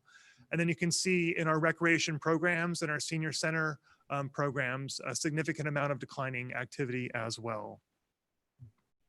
On the expenditure side, staff was projecting an increase of approximately $4 million from mostly personnel cost increases and additional operating cost increases. Approximately 75% of the general fund budget goes to pay for personnel, so it's the most substantial use of our general fund revenues. The base budget included additional $900,000 of PERS pension cost increases, which we talked about at detail at one of the study sessions, as well as additional health benefit costs and minor increases to various supplies and contract categories as well. Overall, the proposed budget that was discussed with the City Council included a number of budget balancing strategies that staff is proposing to be implemented to balance the budget in fiscal year 2021. And this slide here lists those budget balancing strategies that staff articulated in the proposed budget, as well as walked through in a great level of detail with the City Council over the past month. This budget balancing plan includes a number of items, from defunding or reducing scope or identifying alternative funding sources for a number of projects in our capital improvement program. It also includes the delaying filling, holding vacant 13 positions in the upcoming fiscal year. And the staff has an update in regards to the number of vacant positions to be identified, which I'll provide in a few slides. Staff has also identified a number of operating expense reductions, as well as delaying the ongoing allocation of funds into our equipment reserve fund. Staff has also proposed to leverage funds in our general fund reserve, as well as other funds to transfer into the general fund to help balance. Staff has also identified and proposed $2 million from the Measure G district sales tax fund in order to balance the general fund as well. And then finally, staff also identified $1.7 million of personnel cost reductions from various measures, again, subject to the collective bargaining process, all of which were folded into the proposed budget to help with balancing. Since the date of this report, the staff is still in negotiations with the employee bargaining unions regarding that $1.7 million personnel reduction line item. Since the budget was first presented to the council, staff has identified 5 additional positions proposed to be held vacant during the year in order to achieve approximately $729,000 of additional savings. And those positions are listed here on this slide. That leaves approximately $1 million remaining of additional savings to be identified. Excuse me. If the City Council adopts the resolution this evening for the budget, staff will adjust the departmental budgets to reflect these additional vacancies accordingly. As such, the adopted budget will be balanced. The city will continue to partner with the labor unions to identify those additional specific reductions in order to avoid any further personnel reductions. In the event that an agreement is not reached, staff will return to the City Council at a later time with specific reductions in order to implement the required budgetary savings so that we have a balanced budget at the end of the day. This slide here shows a very high level summary of the beginning fund balance, the revenues and expenditures, and what the ending fund balance is projected to be in the general fund. And as you can see here, the ending fund balance in fiscal year 2021 is projected to decline to under the reserve policy target of $1.5 million to $1 million. Again, much of that due to the slides that I presented earlier with the reduced revenues coming in and the continued pressure on our expenditures. The majority of the general fund revenues come from the taxes, our property tax, business license tax, sales tax, and TOT. And the majority of the city's general fund revenues go to pay for the public safety function of police and fire at just about 56% of total operating expenses, as you can see on this pie chart here. This next slide shows a high-level summary of the major components of the city's general fund revenues, a majority of which are coming from taxes. As you can see, taxes are projected to be down about 11% year over year. And you can see that a majority of the other sources in our general fund are also projected to decline year over year. The line on this table called allocation and other revenues is projected to increase. And what's included in that $10.3 million number in the proposed fiscal year 2021 budget are all of the transfers in to the general fund from the other funds, including the Measure G district sales tax fund. Those transfer ins are recorded here on this line for your reference. This next slide shows where those general fund dollars are spent by department. You see primarily the general fund dollars are spent on police and fire, as I indicated earlier. In the proposed budget, it does include a very small number of enhancement requests. Again, the cost of these enhancement requests are included in the proposed budget.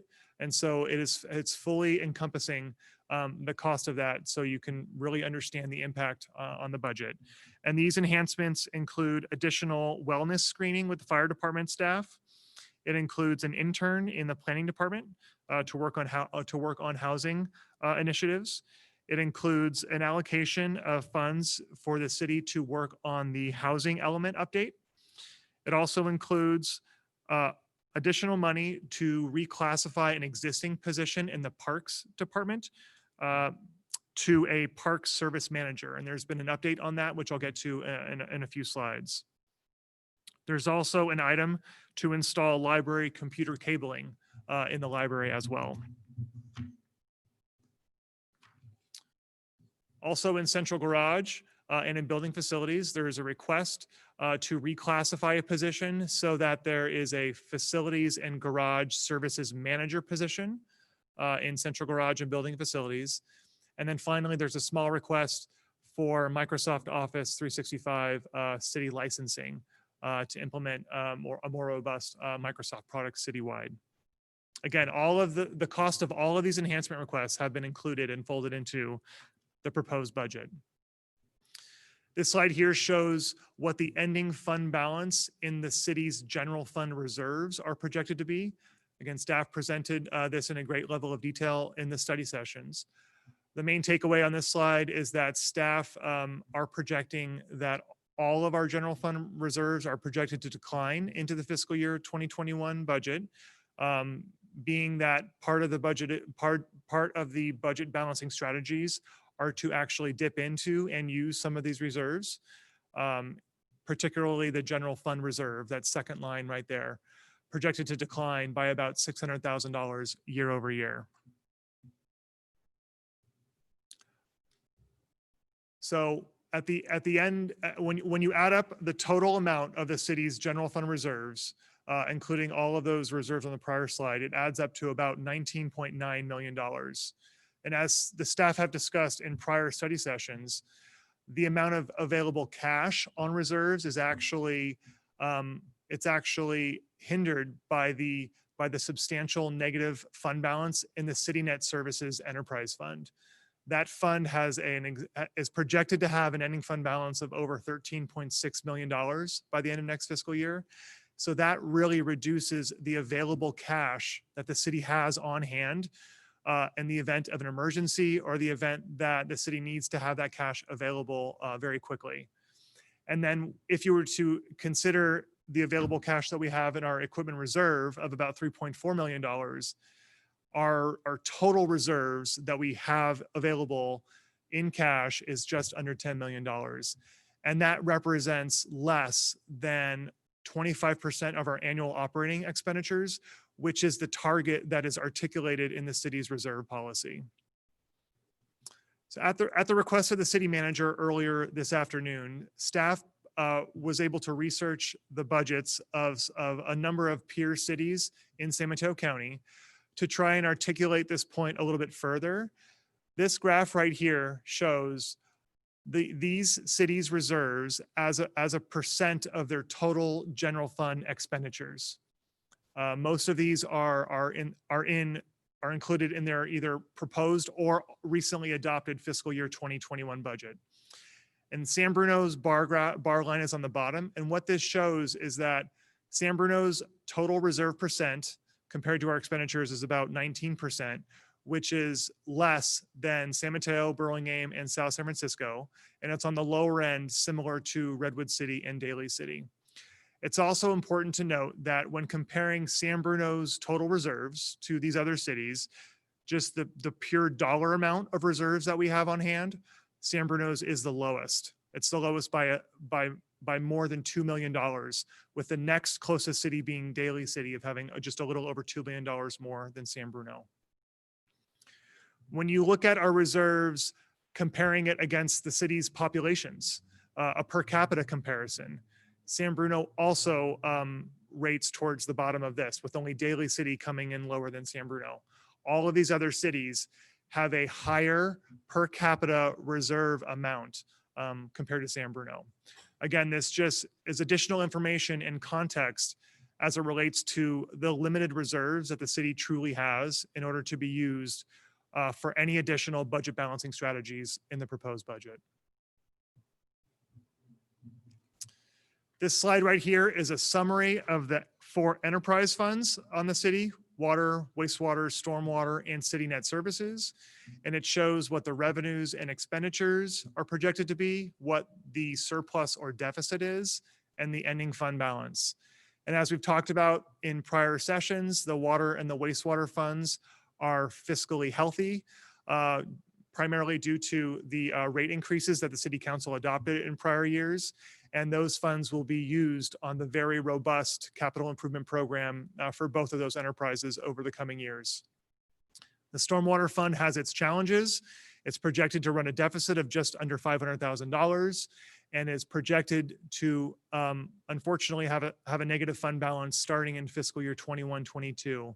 And so staff will be working on identifying additional dedicated revenue for that enterprise in the coming months. And then also City Net Services. That enterprise has turned a corner with being able to renegotiate a number of its longstanding contracts and identify cost savings, which will help in the upcoming fiscal year. But there remains a very large negative fund balance in that fund, which again hinders the ability of the city to have cash available in our reserves. This slide here summarizes the city's 4 internal service funds. All of these funds in the proposed budget are projected to meet the minimum reserve target of having 15% in the fund in the event that they need to leverage those funds for specific more immediate needs. And the city is proposing to increase the ending fund balance in the self-insurance fund gradually over time so that we have more funds available in the event of a large insurance claim. This slide right here summarizes the over 100 capital improvement projects in our CIP, from water to wastewater to stormwater, all the way down to streets and technology. And what it shows is that over $60 million of funds have already been appropriated for many of these projects and will be carried forward into 2021 with very minimal strategic funding requests being requested in fiscal year 2021. And over the 5-year program, there is over $206 million of funding being planned to implement these very important capital improvement projects. The table on this slide summarizes the appropriation requests using the Measure G district sales tax revenue. As I said earlier, the Citizens Revenue Measure Oversight Committee met for the first time last Monday, and staff presented an overview of the proposed budget to the committee, as well as this slide with the proposed allocations of that fund. The committee unanimously approved of the proposed Measure G allocations in the 2021 budget, with the exception of requesting an alternative funding source for the Parks Manager Enhancement Request position. And so they took an action to approve of reducing the overall allocation down to $2,555,000, removing that item. Staff is in concurrence with the committee's feedback and recommends to the City Council that that Parks Manager Enhancement Request be funded through an allocation of the general fund balance, which would reduce the general fund balance to just below $1 million.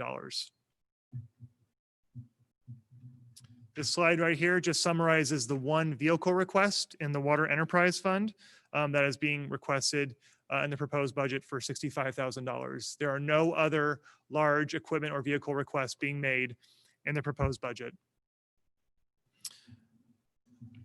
In the staff report, there is a website link to the city's master fee schedule. The City Council does receive sort of an update on the master fees annually during the budget process. There are no updates to the fee schedule during this budget cycle at this time. But as the City Council is aware, staff is working on a comprehensive user fee study. And so at the conclusion of the analysis and the work on that study, staff will bring that to City Council for its consideration soon. The GAN limit is a voter-approved initiative that limits the amount of tax-generated revenue for a municipality. And the GAN limit is based on an adjusted basis from many years ago due to really based on cost of living and population growth within the area. And the city's adjusted fiscal year 2021 appropriation limit is well below the cap set forth in that law by over 32%. So we are in compliance with that law. The City Council does have alternatives to consider when choosing to approve of the budget. You may amend the appropriation amounts contained in the proposed budget this evening at the time of approval. You could also elect to not approve of the proposed budget that would take effect on July 1st. And in the case that you do choose to do that, you can adopt an alternate resolution, which would assure continued municipal operations. And you'll see in your packet this evening attached to the staff report an alternative resolution for this purpose if the City Council chooses to go down that direction. This slide right here in closing is an updated budget balancing plan that has been updated on the line for utilizing available fund balance in the general fund and increasing that amount from $500,000 to $544,000 to account for the Measure G Revenue Oversight Committee's recommendation to identify an alternative funding source for that enhancement request for the Parks Manager position. So this table has been updated to account for that. And then finally, just a quick status on the personnel cost reductions. Again, staff originally presented $1.7 million of personnel cost reductions subject to labor negotiations in the proposed budget. Again, since then, 5 additional vacancies have been identified for potential savings, and staff are continuing to work with labor on reviewing additional options for consideration. And staff will return to the City Council very soon after the budget is adopted with the specific reductions that have been confirmed in order to achieve the required savings for fiscal year 2021. So staff's request to council is to hold a public hearing and adopt resolutions approving of the fiscal year 2021 operating and capital improvement program budgets, and also approving of the city appropriations limit for fiscal year 2021 as well. And that concludes my presentation this evening. I'd be happy to answer any questions you may have. Thank you very much. Thank you. If you could take down the slide presentation. Thank you. Just for clarification, because it does say on the agenda approving the city's master fee schedule, that is not one of the items that we need to do this evening. That will be coming back to us. So there is no change at this moment or nor action being requested. Is that correct? That is correct, Mr. Mayor. Thank you. Okay. So at this time, this is a public hearing, so we're going to go ahead and open it up to the public with council's approval in case anybody needs to do something else after they have their comment or want to stay with us. They're welcome to. Do we have any members of the public, City Clerk? Yes, we have one. Anna Maria. One moment while I bring you in the room.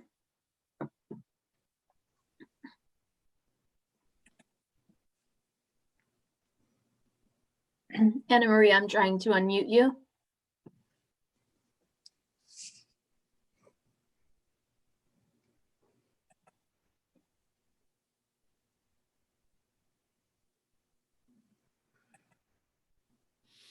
I'm not able to get Anna Maria unmuted. And we don't have any other hands up. Okay, if something changes, if you would let us know. So I'm going to let you, City Clerk, work on that just for a little bit. I'm not going to ask for a motion to close public hearing at this time in case we get connected with the member of the public. And then, City Clerk, if that does happen, could you please let me know so that we can let the public member be heard and then close public hearing officially? Yes. With that said, thank you. With that said, let's move it to council for questions and comments.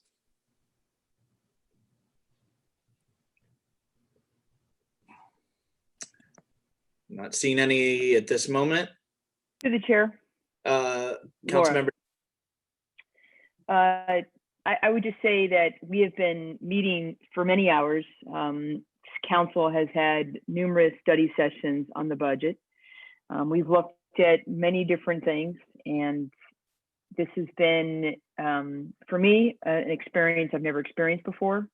You know, I can remember going through a company meeting back in January about this pandemic that was coming.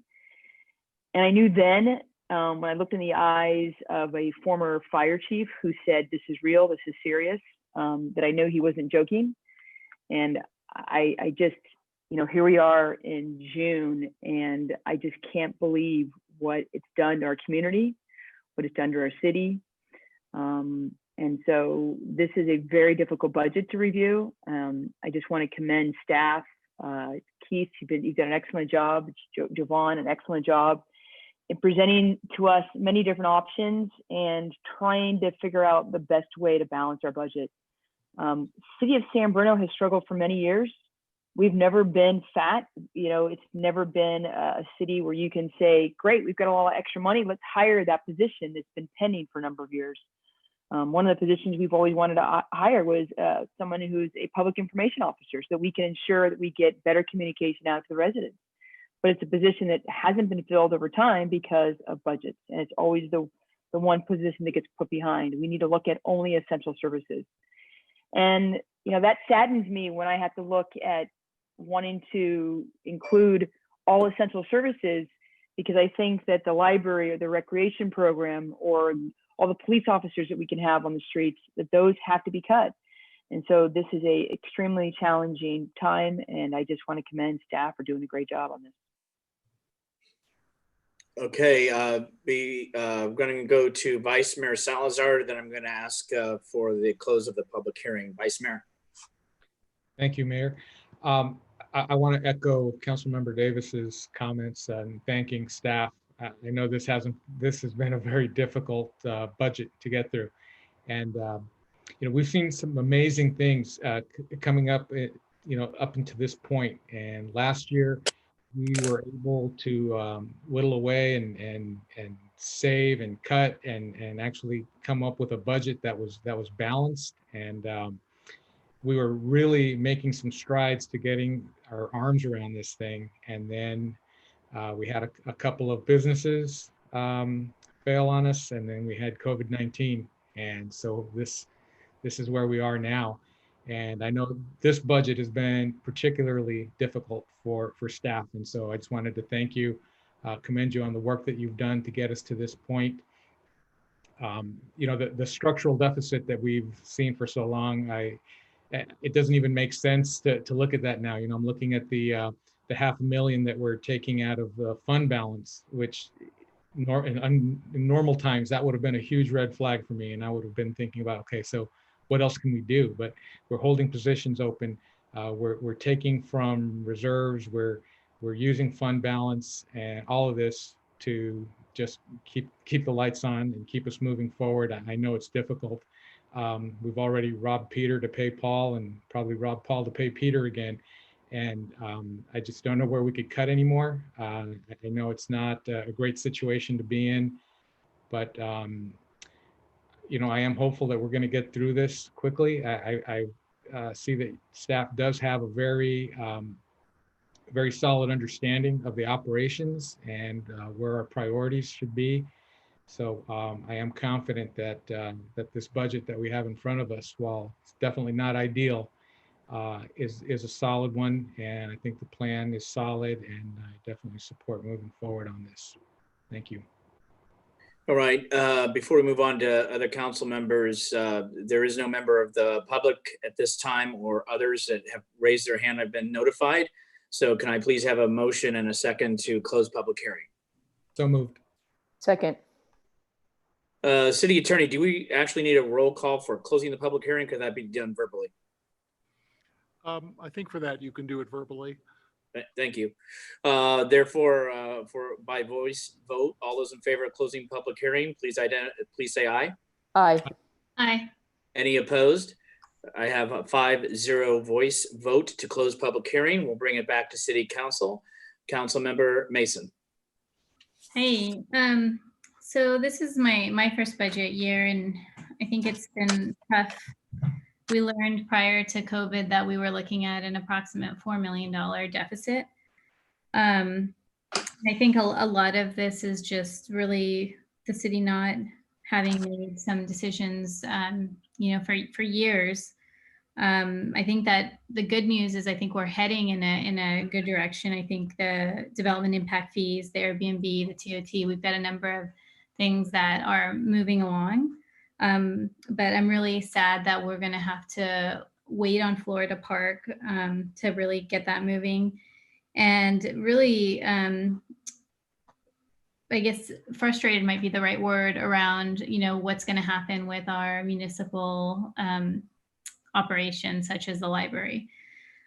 With that said, I do understand that this is, you know, there's no money, and I understand that staff has worked really hard to make this budget work. And I know that there's going to be some repercussions on employees, which I think is difficult for anybody, especially the employer.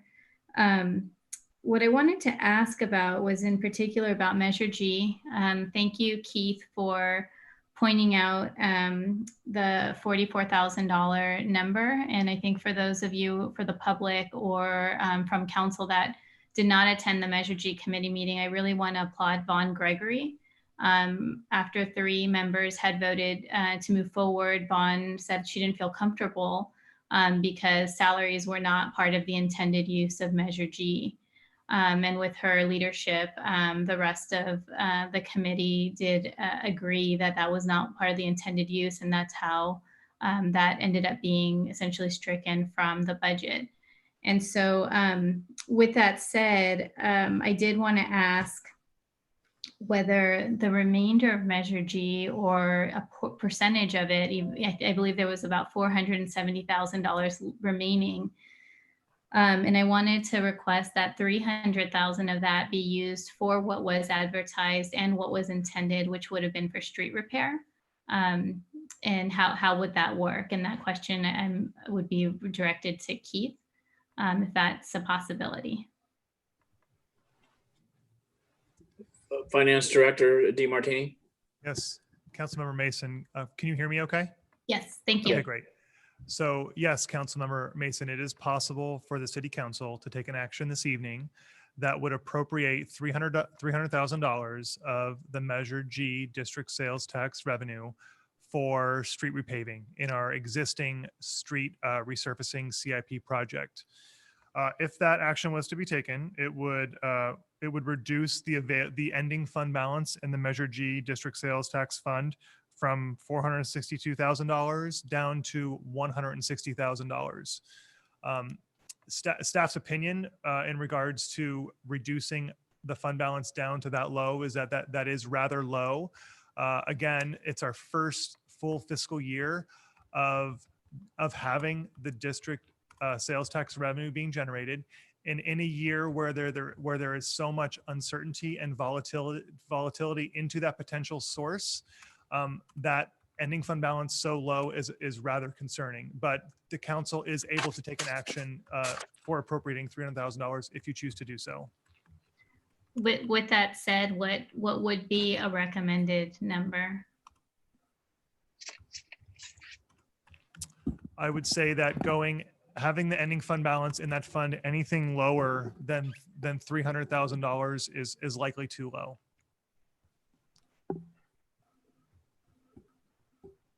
Okay, and so there was I'm sorry, what was the so if you kept 300,000, we would use how much? You could propose to use $160,000. Okay. So then I would propose to use $160,000. I just feel like a portion of that has to go to what was advertised and what was really honestly the number one request from the public in the survey that was sent out. And other than that, I really, what's there to say? We've been at this for hours on end. I know staff has worked on this. It's just really depressing numbers. But I do have to say, I appreciate the work that staff has done in the past, in particular 2 years, to really try to start bringing revenue in so that we can turn this around. Because I think that without these new revenue sources that we're getting, we're going to keep digging our hole deeper. So thank you. Councilmember Davis. I just want to comment on Councilmember Mason's recommendation, and that is, I think we're in a unique situation this year. And I think even in the interview, for all the candidates we interviewed, there was only one candidate who didn't agree that the funds this year shouldn't be spent on essential services, right? I mean, I got to tell you, if your son is walking home from a friend's house and gets pistol whipped, you care. And I care, because when my niece was almost in that situation, I want to make sure that our residents are safe, and that this year, those funds should go towards essential services to make sure we keep our city safe. Councilmember Medina. Yes, thank you. It has been a very difficult budget. I understand and been through hours with staff, with all our council here, and I do struggle with the Measure G part, but this is an unprecedented time now where we have to choose between having our staff being able to do the work. And if it wasn't for the passing of Measure G, where would we be then? We have, I got to look at the numbers again, excuse me, but we already are talking about 13 vacancies, and potentially, depending on how we can work a deal out with the union to minimize going much further than that. I can tell you from direct experience, being the first laid off employee in San Bruno history, that it's a very impactful decision that we're making. And knowing that I don't think we really have a choice. So I will vote in support of this budget. I think I appreciate Councilmember Mason's attempt to allocate and make sure we get some money in there, because Measure G was supposed to enhance what San Bruno is going to be doing, and we just can't enhance when we have such a big hole in our budget. So we could go ahead, and I wouldn't have a problem with saying put whatever funds over into the paving program. That's not much money, but it's still an acknowledgement of where that money was supposed to go. in the advertisements. Legally, it can go anywhere. Yet we are in a very fluid situation as we're waiting to hear back from our bargaining units on what they're going to do and what we need to continue doing as we probably come up and we'll be facing a emergency where we're going to have to spend money in it, and it's happened every year that I've been on the council. So yeah, we could say it's going to go to Measure G, it's going to be in that slot, but we would have to move it around later on. And I think with so much uncertainty that it's just shuffling money around a little bit. But at some point, we need to make sure that the funds that are supposed to enhance the services or the conditions of our city are met. So I'm okay with that. And we need to pass the budget. We don't have the option to continue operating without it. Thank you. Thank you. Councilmember Mason, you have your hand up again? Yes? You're on mute. Thank you. Yeah, I wanted to comment. I think I've been pretty clear that one of the reasons I didn't support Measure G was because I didn't want it to become a slush fund. It was also, no sunset. There are a number of reasons I can go on and on. But I think it's important to also acknowledge the situation that we're in. And, I think Councilmember Davis made a comment about safety and security. And I do read the reports every week. I read them, if not daily. I catch up with them on the weekends. And even with calls for defunding the police, I'm clear that at this point, there has been, I've made a request, and I know others have as well, that we are looking at our use of force policies. We have a chief who's been commendably very vocal and active in committing to provide a report to the council on the policies that we have, what the cases are, and some metrics around it. So with that said, even with all my concerns around Measure G, this is really an unanticipated situation. And for those reasons, I will be supporting this budget tonight. But I also am requesting that the council also support that there is money available. Our finance director has said that it's okay to alleviate some of that budget to go towards what was guaranteed to the public. And really all I'm asking is that the council support what the public voted for and requested, which has already been suggested by the finance director. So thank you. Okay, I think the finance director was not going to say he suggested it. He gave us an amount because he didn't want to see it go under 300,000, which would be 160. The Measure G committee obviously did not have that opportunity, has not been asked that question. They were on the others.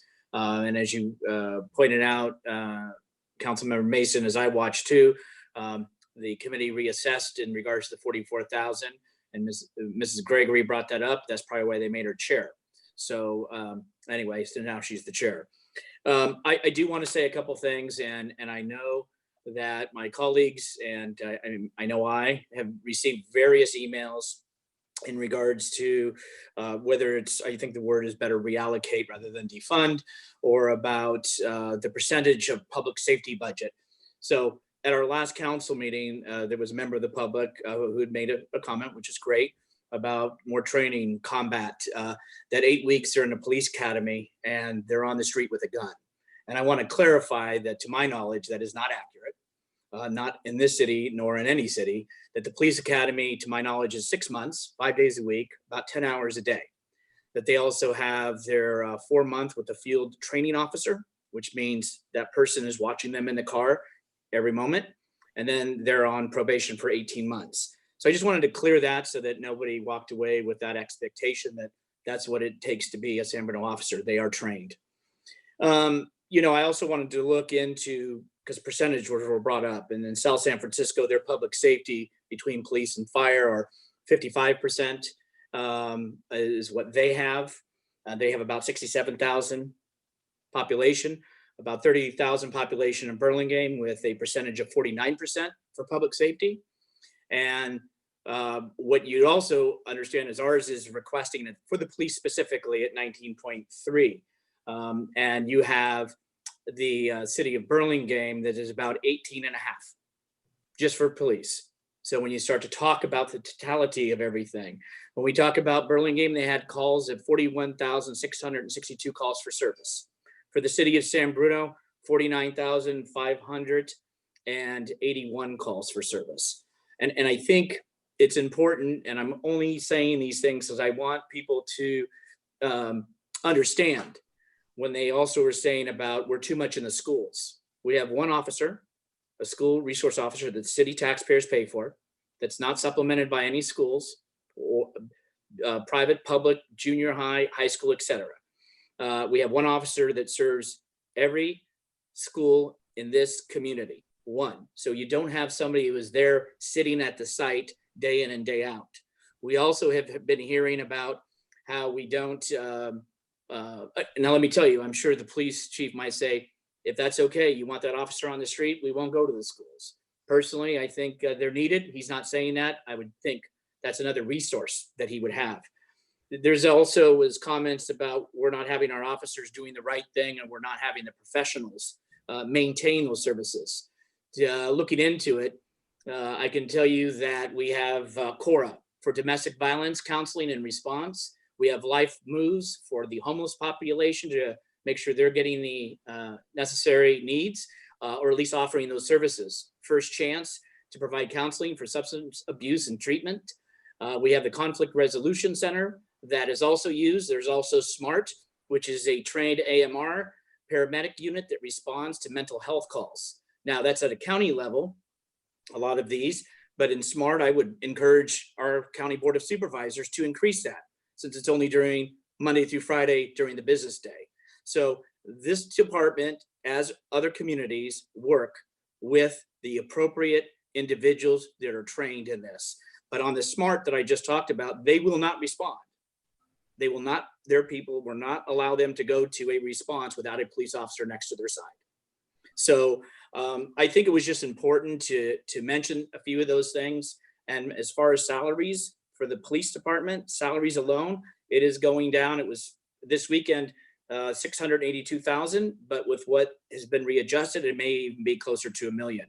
So I think the department is always been, Marty's worked for the city. I was here when we've had difficult times in 01, 08 as an employee, 08, 09 as a council member.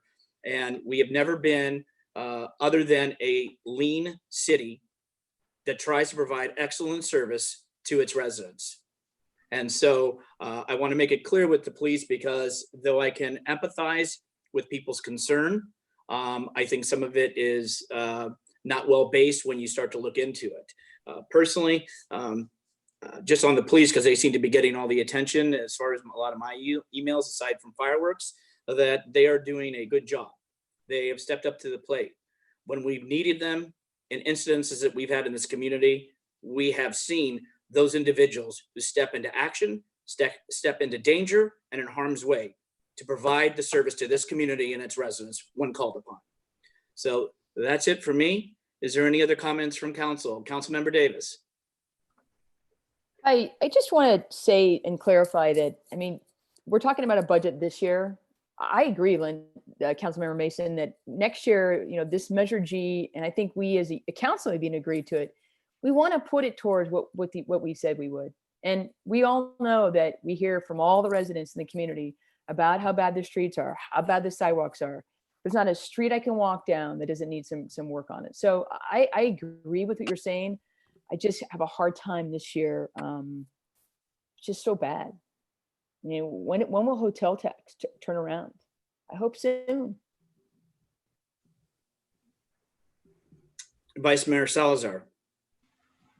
Yeah, I also wanted to follow up on Councilmember Mason's comments, because I agree that we absolutely need to be faithful to that commitment that we made to use the funds in a particular way. And I'm a big advocate of getting our streets paved. And that's why I was a big proponent of Measure G, because I do want to see that money go where it's supposed to. I want to see the potholes fixed and I want to see streets repaved.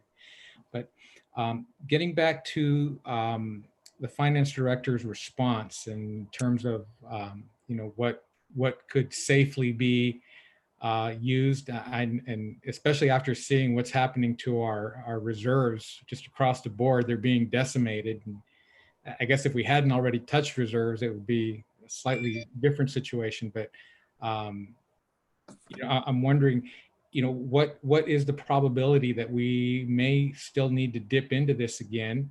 And if we don't dip into it, those funds, I imagine, could sit there and eventually be used for the right purpose, even if we don't dedicate them today at this point. And is, more from a planning standpoint, is there some benefit to letting that amount grow and then potentially doing more cost-effective projects, because we can do either more streets in one shot or do some of the streets that are more deserving or more needy with the money if we let it grow a little bit. Okay, and let's see. Thank you, Vice Mayor. City Manager. Sure. Thank you, Mayor. Why don't I try to address this issue brought up by Councilmember Mason. So the request to essentially move $160,000 from what would be fund balance in the Measure G fund is something that can be accommodated. I support the finance director's assessment that at a minimum, we want to leave about $300,000 in that fund. There may be overage on other road projects and or what Councilmember Salazar mentioned, adjustments once we see what actually comes in throughout the year. So leaving a fund balance makes sense.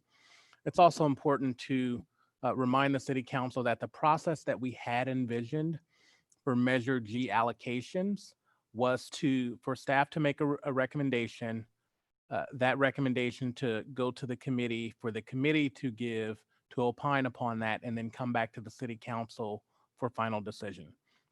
Should the City Council authorize $160,000 essentially to be moved from the Measure G account to the street paving program, there at this moment is not a project that would utilize those $160,000. And so what we would do is, when we have our next Measure G committee meeting, staff will develop a recommendation for where those funds could be allocated. Maybe it's leveraging an existing project where we can do a bid alt to maybe slurry an additional road or some network tagged onto an existing project this year. We will have the Measure G committee opine on that and then bring that to the City Council. So there will be in that process several months before those funds are actually expended. And so that will allow us time to go through that process in keeping with our prior commitment, but also having enough time to have at least the first quarter of sales tax remittances actually received from Measure G before we confirm those expenditures. So should the council desire to do that, we can follow that process. Okay. Oh, Linda. Go ahead. It's easier just to do this. It is, no problem. So then we could vote on that tonight, and then it could be with the, I guess, preface that it goes to the committee for approval so that it follows its regular process. I just want to confirm that. Yes, not approval, but a recommendation that would ultimately be forwarded to the City Council. Okay. And so the City Council's final decision on that will come later. If the council chooses to make that decision tonight, essentially you're moving it from one bucket to the next, but the final confirmation of expending those funds will not come until later. Are you saying, City Manager, that would need to be a part of the motion? No, it doesn't have to be. Or it's a separate recommendation aside from the resolutions, correct? Right. It does not have to be a separate motion. But in any event, this amount will come back to the City Council because at $160,000 for any project, that's above the city manager's expenditure authority. And so the final contract and the actual expenditure has to come back to you anyway. Okay. Colleagues, I'm being informed the person that had their hand up that was having a mute issue unmute. Her hand is back up. I know we closed public hearing. I'm not going to take a vote, but with consensus, I would like just to allow her that opportunity since we were having that technical difficulty. We can get her in, we will. Yes. The city clerk. Okay, Anna Maria, just one moment. Anna Maria, can you hear us? Hello, good evening. Yes, I can. Can y'all hear me? Yes.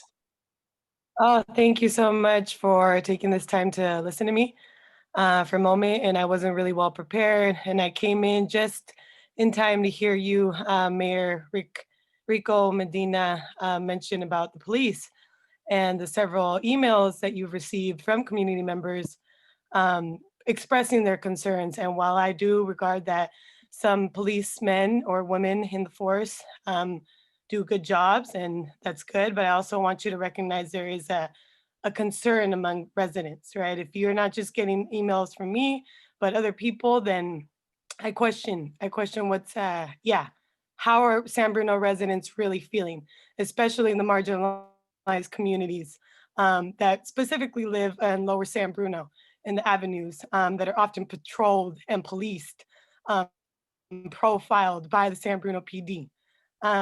So I just want to make that clear, and I really respect and honor your time.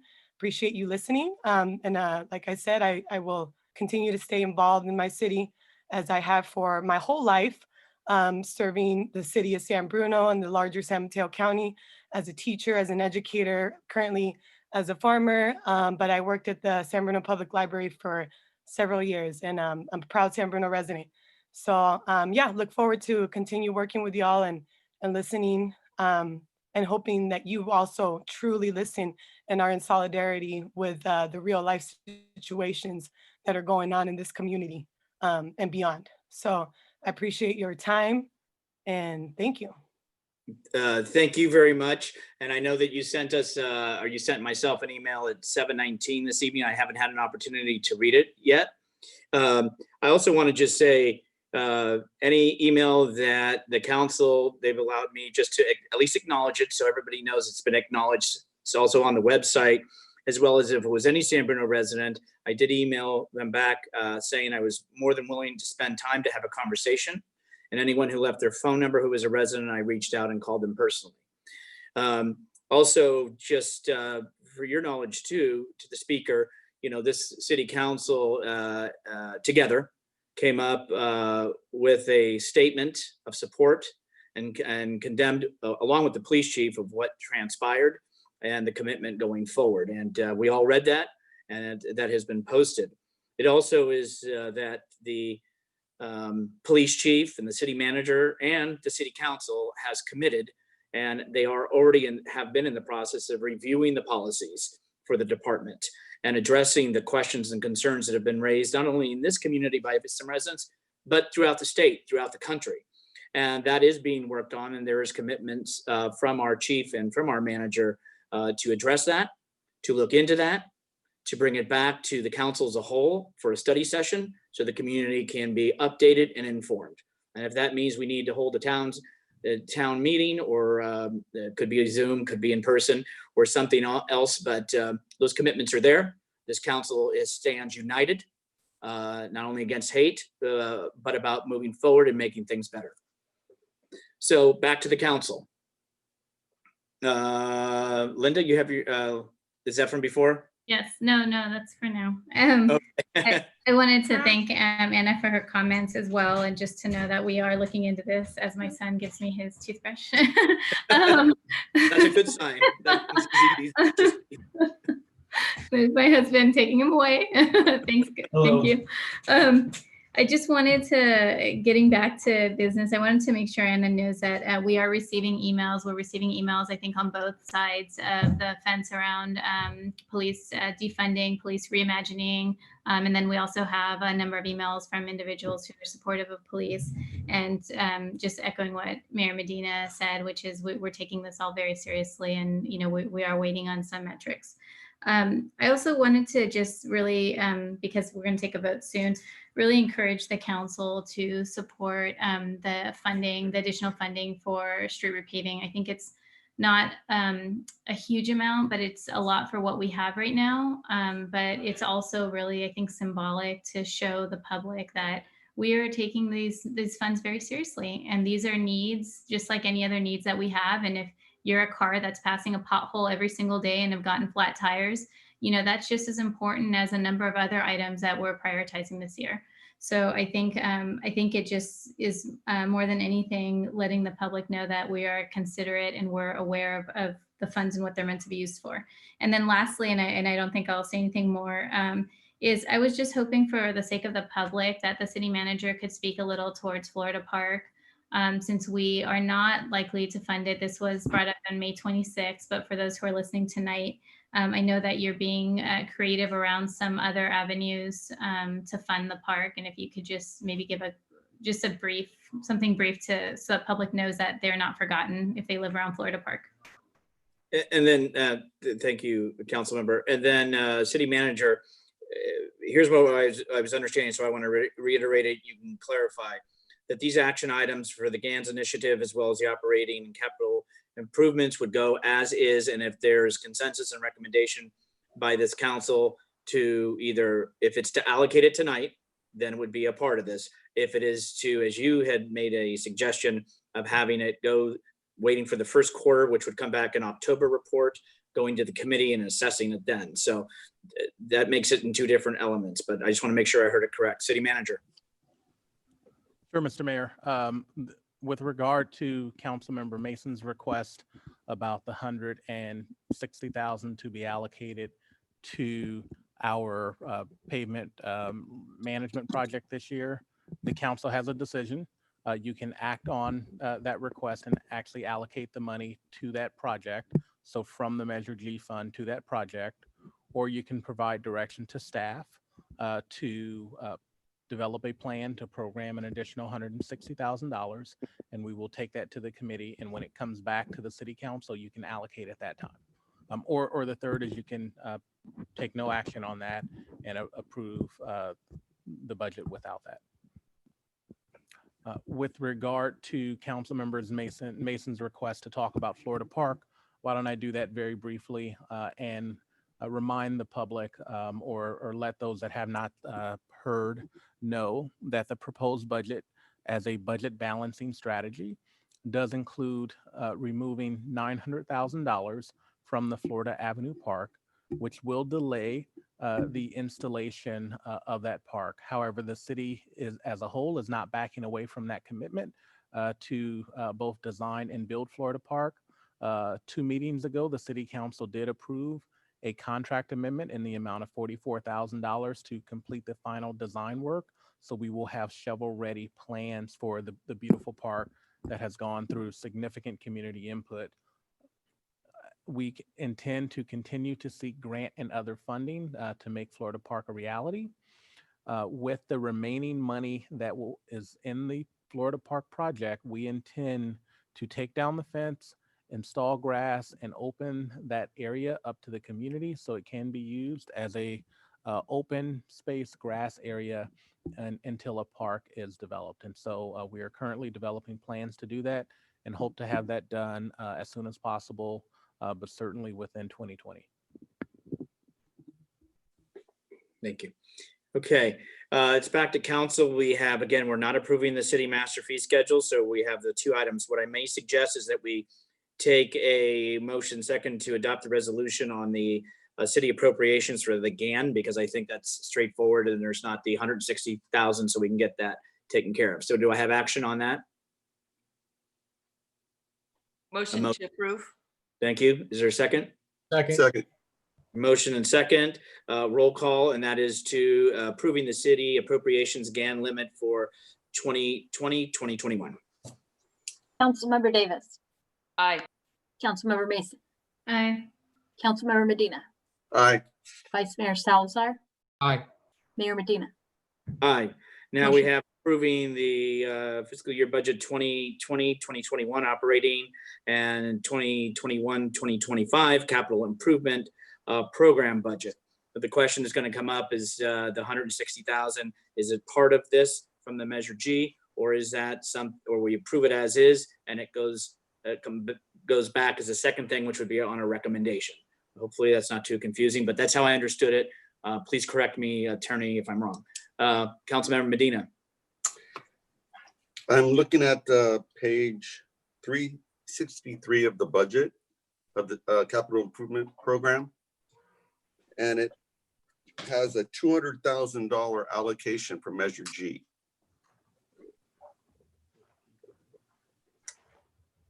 And we're gonna thank you, Marty. We're gonna throw that one right to the finance director. Can you say that page number one more time? 363.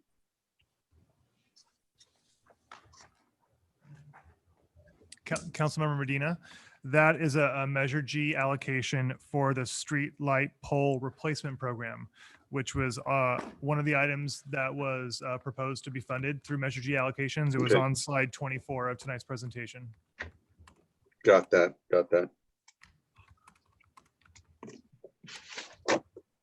Okay. All right. So actions from council in regards to the operating and capital budget. Motion to approve the budget as is and to have council review once we have actual funds in an account. Review the 160, are you referencing, or? Yes, review the 160, yes. Maybe after at the first quarter? Yes. Okay. Motion made to have the operating and capital budget as written, as submitted by the manager and finance director, and then to have it reviewed as far as October's first quarter, and then to see about 160,000 potential going back to Measure G committee if so desired. I'll second. A motion made and seconded. Is everybody clear on the motion, or are we good? Or should I ask more staff to make sure they're clear? Can I get clarity on that? Does that, I guess, clarity as far as what is being approved as this? Because so I'm clear, I think this should be, because there was such a delay in having the Measure G committee. I really do think this should be part of the budget that we're approving tonight. Okay, so I'm going to clarify, but the motion and the seconder were to have the budget approved as is, not with the 160 included in the allocation under it, but to have it come back after the first quarter assessment from the sales tax and where we sit, and then to see if it needs to go back to the committee for their review. And correct me, motion and seconder, if I'm wrong. Correct. Do you want to propose a friendly amendment? Apologize, folks. Water went down the wrong pipe. That happens. Yes, go ahead.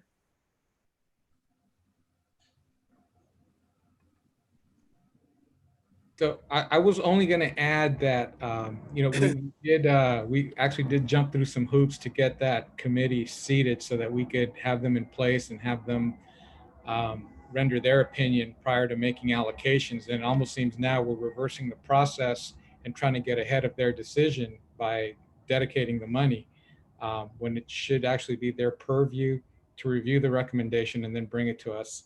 And it sounds like the city manager was saying that even if we shift buckets right now, it's still going to go back to the committee and then come back to us for a decision. So it doesn't seem like we're really going to lose any time or gain any time by shifting buckets tonight. It's still going to go through that process. So I don't know that we're going to lose a lot of time.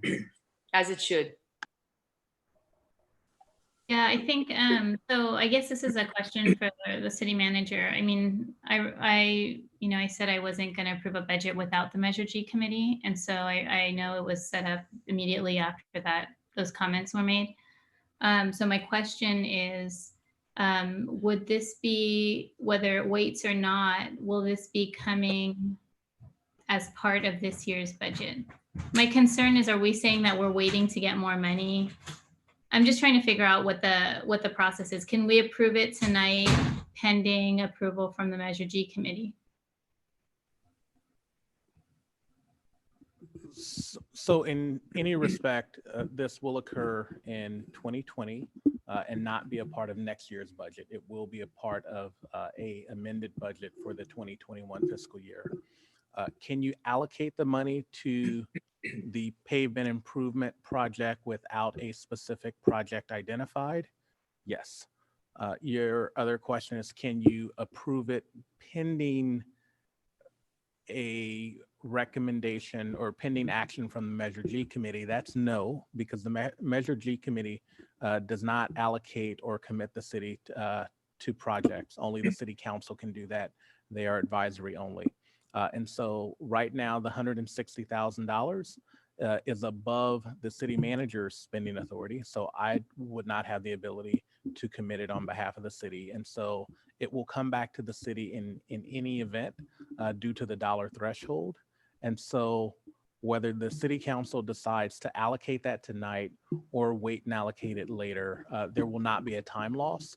It is simply a process change of what bucket you would put it in tonight. Okay, so I'm going to reiterate that from the motion and seconder, it is to approve the budget as submitted. That, and to be clear, that means the 160,000 would not be a part of this approval that we're doing on this motion. However, just as the city manager said, it can still be allocated, come back and be amended. And is that clear? And city manager and city attorney, am I correct? If I hear nothing that's going to silence means okay. Correct. Correct. Okay. All right. So if that's clear, Mr. Mayor? Yeah, yes. I raise my hand all the time to the I'm device. sorry. I'm trained. Yeah. My call. I apologize. Yeah, no, it's all good. I just really want to acknowledge Councilmember Mason's interest, but I think it's really important to try to have a 5-0 vote here. I don't want to, I want to be able to say, okay, we're going to get to that, Councilmember Mason, at a later time. And we will, the money will get allocated there eventually.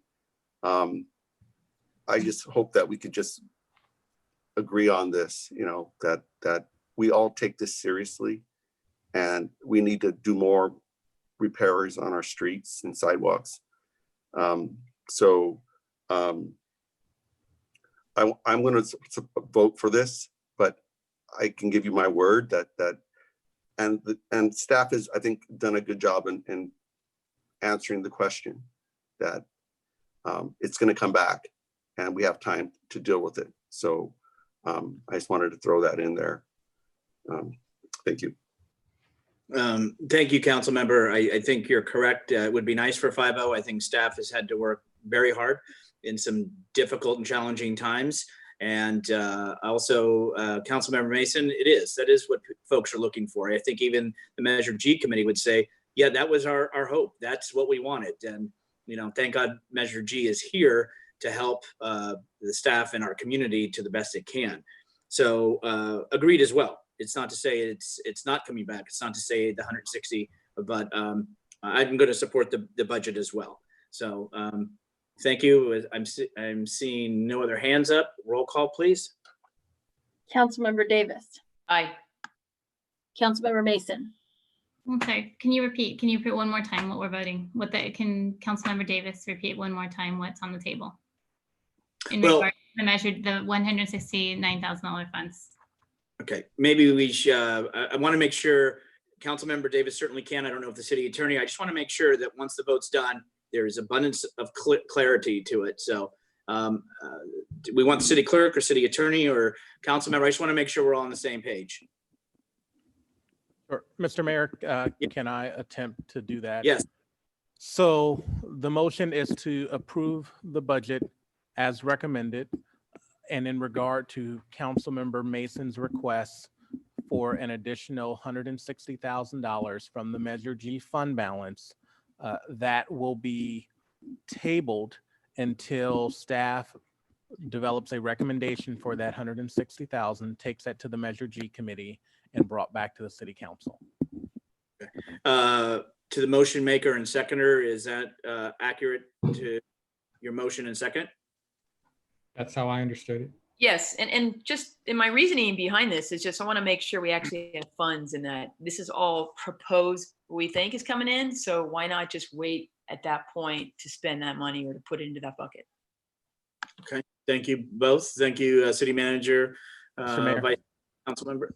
Who's speaking? It's city manager. Oh. Just for ultimate clarity, as proposed in the staff report tonight, because there have been changes from the initial proposed budget on May 22nd. Most Fair. notably the additional positions and the change in the 44,000 for the parks manager. Thank you for the clarification. I'm seeing acknowledgements from both Davis and Salazar that they understand and acknowledge. Linda, does that answer your question? So yeah, I think the part that was not clear was that this would be tabled. So this decision is being made tonight that these funds aren't here yet, but the decision will be tabled once we get the funds. And in the meantime, a plan would be created on how to spend the funds. So I would just ask that the city clerk please make sure that that's noted in the minutes. Thank you. Or in the motion. I think what it is that Davis, Councilmember Davis said, is it's unprecedented time. So let's make sure the money's coming in too, because we may find that there's 200,000 left and we want to take 160 still. Yeah, what I didn't want to support is just saying we're not even going to deal with it tonight. I think we need to. I think anybody said not to deal with it is and what I assessed. So we were at roll call, and city clerk, you had Davis already acknowledged, or? Yes, aye. Okay. Councilmember Mason, Aye. Councilmember Medina, Aye. Vice Mayor Salazar, Aye. Mayor Medina. Aye. Want to thank all my colleagues, and I think a 5-0 vote is needed in these times. We can be united in a lot of things, and I think this is an important thing, as well as all the effort and work to staff. Thank you. Keith, Finance Director, are we going to see you anymore, or are you done for the summer? I'm going to take a little vacation, but thank you very much. Okay. All right. Moving on to conduct of business. City Clerk. Item 7B, consider adopting a resolution amending the bylaws of the Citizens Revenue Measure Oversight Committee to increase the number of members from 5. City Clerk, I apologize. We're on conduct of business A. Let I'm me. sorry. Yes. You know what? Let me, if you don't mind. Item A, receive presentation on the closeout of the Crestmoor neighborhood reconstruction project and adopt the resolutions, accepting the phase 6 of the street improvement project is completed, authorizing the filing of notice of completion with the San Mateo County Recorder's Office, and authorizing the release of withheld retention in the amount of $168,976, and accepting the final report on the closeout of the overall Crestmoor reconstruction project and the Crestmoor Trust. And I believe we are turning this over to Harry Burrows, who is waiting. So if you could bring him in, please.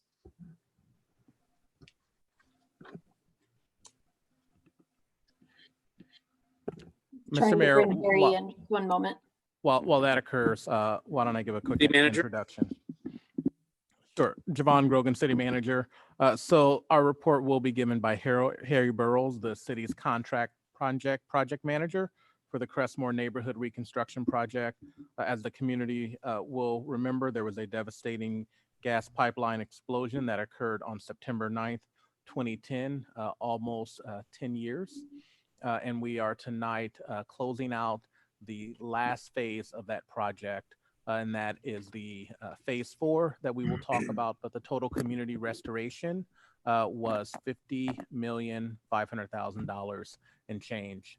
And Harry will talk about that and the phase out of phase 4. We will also have Jennifer Dianos from the city manager's office to talk about the closeout of the trust that was established for distribution of $50 million from PG&E to fund the reconstruction effort. So without further ado, it seems like the PowerPoint is up and Harry is ready. So Harry, take it. Can you guys hear me okay? Yes. Okay, great. Good evening, Mr. Mayor and members of the City Council. As Jovan stated, I'm Harry Burrows. I'm the city's contract project manager for the Crestmoor Reconstruction Project. And I have hopefully good news for the City Council tonight as we move to officially close out the Crestmoor Reconstruction Project and the Crestmoor Irrevocable Trust. The items before you tonight include the acceptance of the last construction project in the neighborhood, the Phase 4 Street Improvement Project, as complete, and authorizing notice of completion to be filed and the release of final retention. Additionally, the council is being asked to accept the resolution, or being asked to adopt a resolution accepting the final report on the closeout of the Crestmoor Reconstruction Project and Irrevocable Trust. So I don't want to spend a whole lot of time going through the history of the project, but I do think it's important that I briefly recap some of the major milestones as shown here. So immediately after the pipeline explosion and fire, the cleanup and reconstruction of the Crestmoor Canyon slopes and retaining wall was undertaken during the fall of 2010 and into the spring of 2011.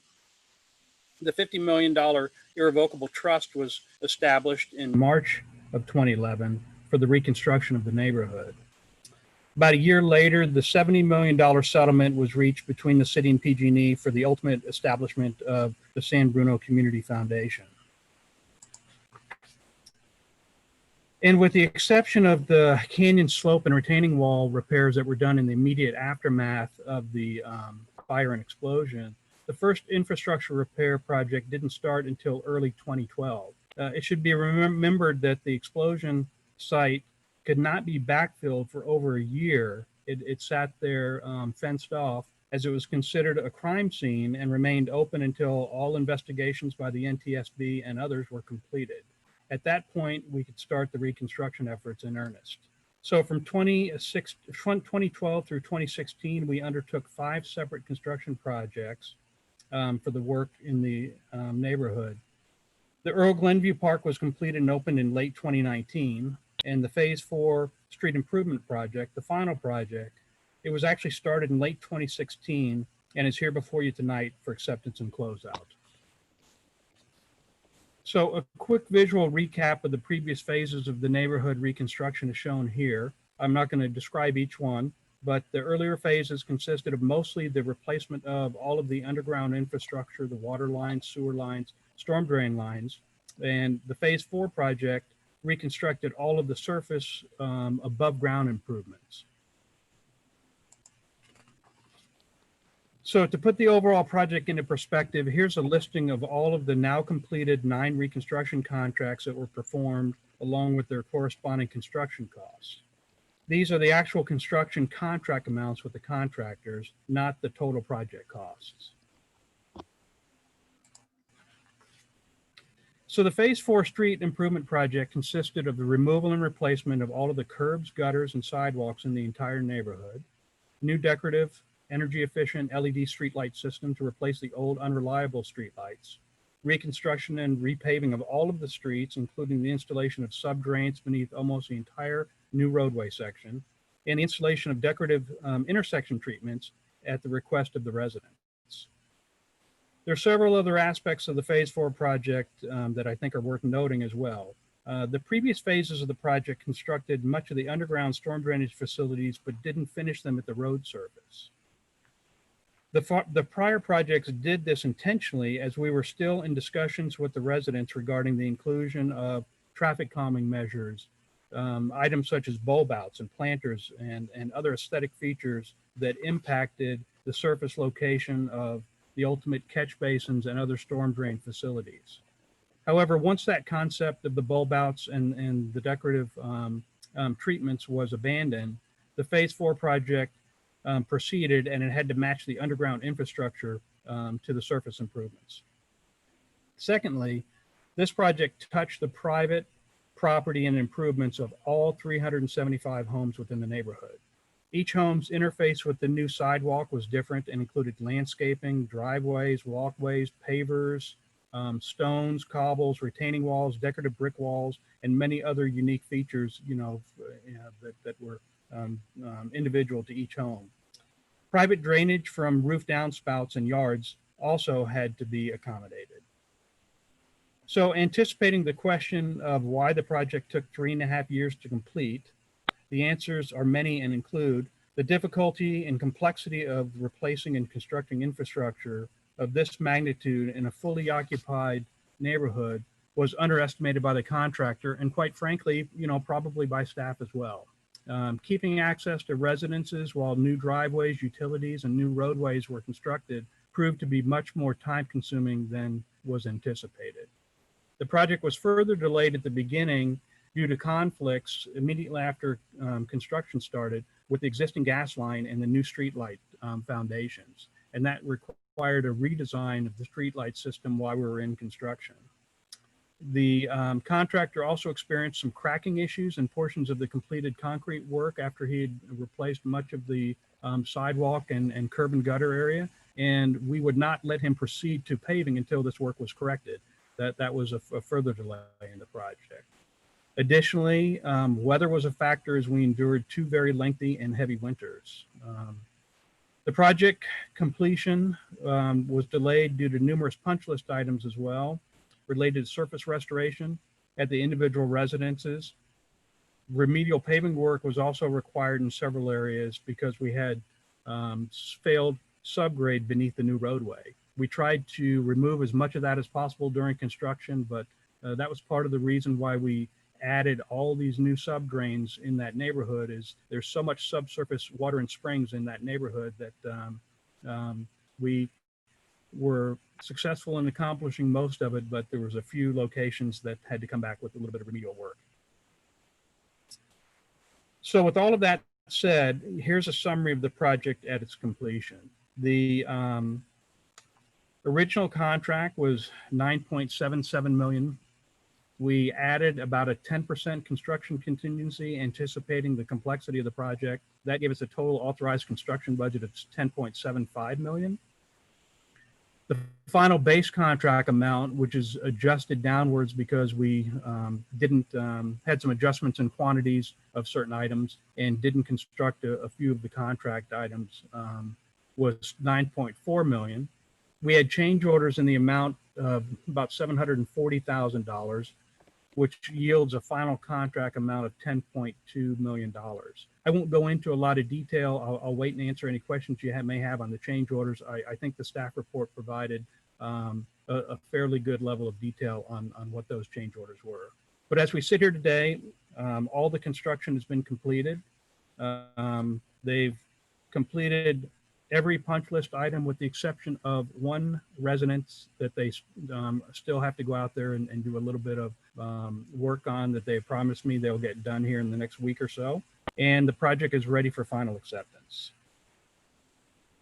So we're asking the City Council to accept the project as complete and authorize the notice of completion to be filed with the county and the release of any remaining retention. So with the closeout of the Phase 4 project, where does that put us in terms of the overall reconstruction trust? This is a chart of the expenditures that we shared with you in our last update last October. As you can see, the percentages are pretty self-explanatory. Almost 70% of the budget was spent on actual reconstruction and maintenance costs. Staff time, about 15% of the total budget. Professional services for the federal and state proceedings with the CPUC and the NTSB were another almost 13%, and 3.5% for administrative and other minor costs. Putting this into perspective in terms of the actual categories of expenses that were tracked throughout the life of the trust, it's summarized here in this chart. We previously provided the City Council with budget updates both in October of 2018 as well as in October of 2019. In 2018, the over budget amount was projected at $0.4 million, and last October, this amount had been lowered to about $600,000, a little less than $600,000. The final amount, based on what we're projecting here, will be almost $50,000 less than this. So last October, as I described, the City Council authorized 2 specific measures to balance the project budget for this overage that we have shown here. These included the transfer of funds from the Fire Station 52 Capital Fund, Fund 004, and from the Emergency Disaster Recovery Fund, Fund 190. The Fire Station 52 rebuild is a capital improvement project with a separate budget. Costs that were previously charged to the trust are legitimate project costs that should be assigned to the Fire Station 52 CIP. Staff has identified $100,726 of previous expenditures related to the reconstruction of the fire station that had been charged to the trust. These costs were primarily for geotechnical and geologic work for a fault rupture hazard analysis that was required due to the station's proximity to the San Andreas Fault. For the remaining shortfall, staff previously identified approximately $722,000 of costs paid by the trust against Fund 190, the Emergency Disaster Recovery Fund. This reserved amount is sufficient to cover the anticipated remaining shortfall, and this is consistent with the direction from the City Council last October. So assuming that the council approves the final closeout of the project tonight, what housekeeping items are still remaining to complete? Well, we're still awaiting final as-built record drawings to be prepared by our civil engineer. They're finalizing those as we speak. We had to wait until the Phase 4 project was completed to get those drawings over to them. We still have some residual vendor invoices that are remaining to be submitted and paid. And we have project archiving and filing that needs to occur. Jennifer will talk a little bit here in a minute about the closeout of the trust, but one of the requirements is that all records related to the project must be kept, so both physical and electronic. So all of these anticipated costs are included in the estimates to complete as shown on the previous chart. So after all the final payments have been processed and paid, the Finance Department staff will conduct a final reconciliation of cost and remaining budget and balances in the Emergency Disaster Recovery Fund in order to formally close the Crestmoor CIP project and deactivate the fund. So now I'm going to turn it over to Jennifer to briefly discuss the closeout of the irrevocable trust. Thank you, Harry. Good evening, Honorable Mayor and members of the City Council. My name is Jennifer Dianos. I'm the Assistant to the City Manager for the City of San Bruno. I'm here this evening to give you just a brief overview of the closeout of the Crestmoor Irrevocable Trust. The trust that Mr. Burrows briefly discussed in his comments earlier was established in March 2011. Trustee Michael Garvey managed the funds through the life of the trust. Earlier this year, in February 2020, the trust was fully depleted with the expenditures that we incurred through the life of the project. Requests for reimbursement for expenditures were submitted to the trustee once, twice, sometimes 3 times a year over the last 9 or so years. Each request for reimbursement was audited by Trustee Garvey, and those reimbursements with all of the supporting documentation is on file in City Hall and are all considered permanent record per our city's retention policy, just as Mr. Burrows referred to. Following the depletion of the trust funds, Trustee Garvey worked to conduct a final audit of the account, including all disbursements and replenishments of funds, and formally closed the trust account out with a 0 balance as of February. Trustee Garvey provided a final financial closeout report and submitted the final report to the City of San Bruno and to PG&E. This report is in compliance with the March 2011 agreement. A short reconciliation of the account along with the expenditure categories and totals of each of the categories that Mr. Burrows referred to this evening are available on the city's website at sanbruno.ca.gov under the Crestmoor Neighborhood Glenview Fire tab. That concludes my short presentation this evening, and I'm happy to answer any questions you may have. Otherwise, I'll turn it over to Mr. Burrows.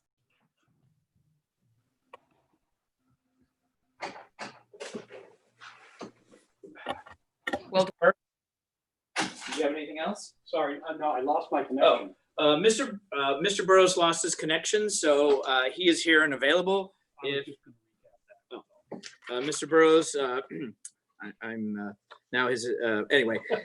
The request to the City Council adopt resolutions accepting the Phase 4 street improvement project as complete, authorizing the filing of the notice of completion with the San Mateo County Records Office, and authorizing the release of withheld retention in the amount of $168,977, and accepting the final report on the closeout of the overall Crestmoor reconstruction project and the Crestmoor Trust.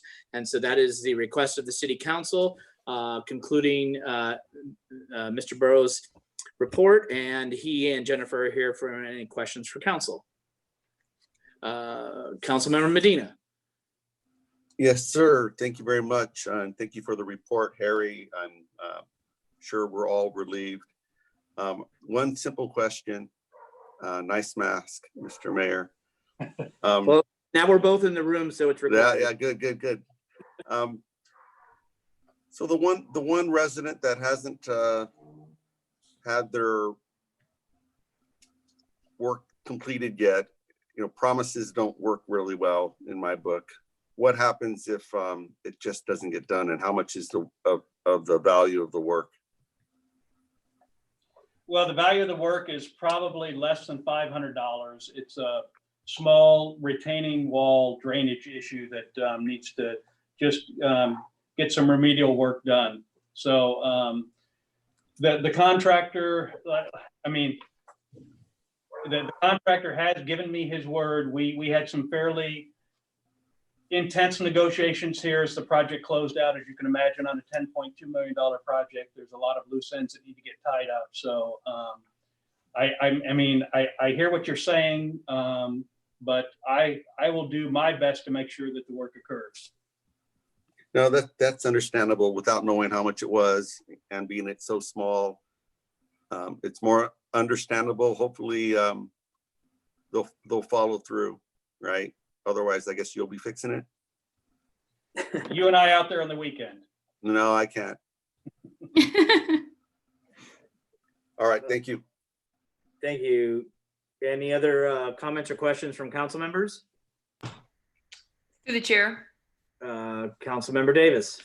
So I guess it would be a good time, since we're wrapping this up, what are some big lessons learned? I mean, I heard you say that the reconstruction and maintenance cost was really it's probably the biggest hurdle to get through and a lot of challenges. But in looking at slide 10, where you list your overall cost by staff time, community outreach, et cetera, were there estimated goals or targets for those, or did we go down a territory where we didn't really have estimated budgets for each of those line items?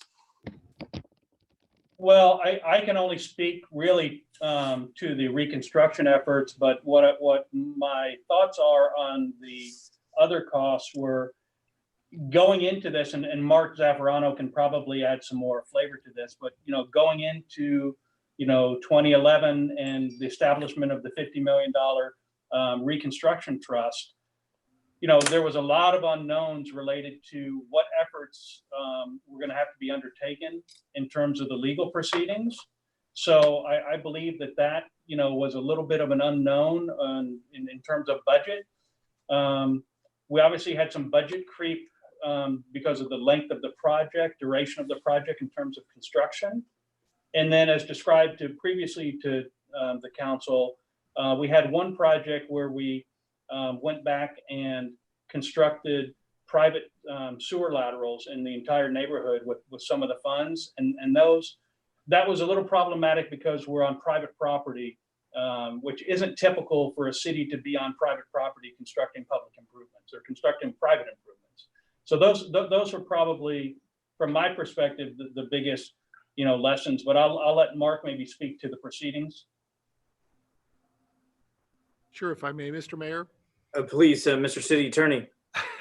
So there are so many lessons learned. We could probably do an entire presentation on it. And so, given the late hour, I'll only mention a couple of them, having been at the city since February of 2011, which was just about 5 months after the explosion, and being involved in the setting up of the trust and working through that. I think it's fair to say that the city expected that the work that was necessary to rehabilitate the neighborhood would be completed or would have been completed sooner. But I think Mr. Burrows is correct that there were a number of decisions made along the way to do work on private property, which was unusual and extended the process.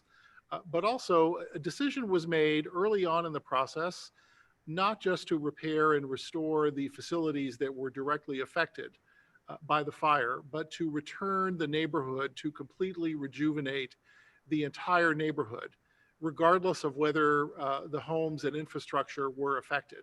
So that way residents could return back to a neighborhood that was completely new, completely modern, and completely brought up to date. And I think that was everything that we saw after that was a consequence of that initial decision. And then the only other comment I'd make about the various legal proceedings is, again, I think the city believed that those proceedings were over would have been over in 2015. But in fact, it turned out that through the efforts of city staff and consultants, that irregularities were discovered in the CPUC and with PG&E.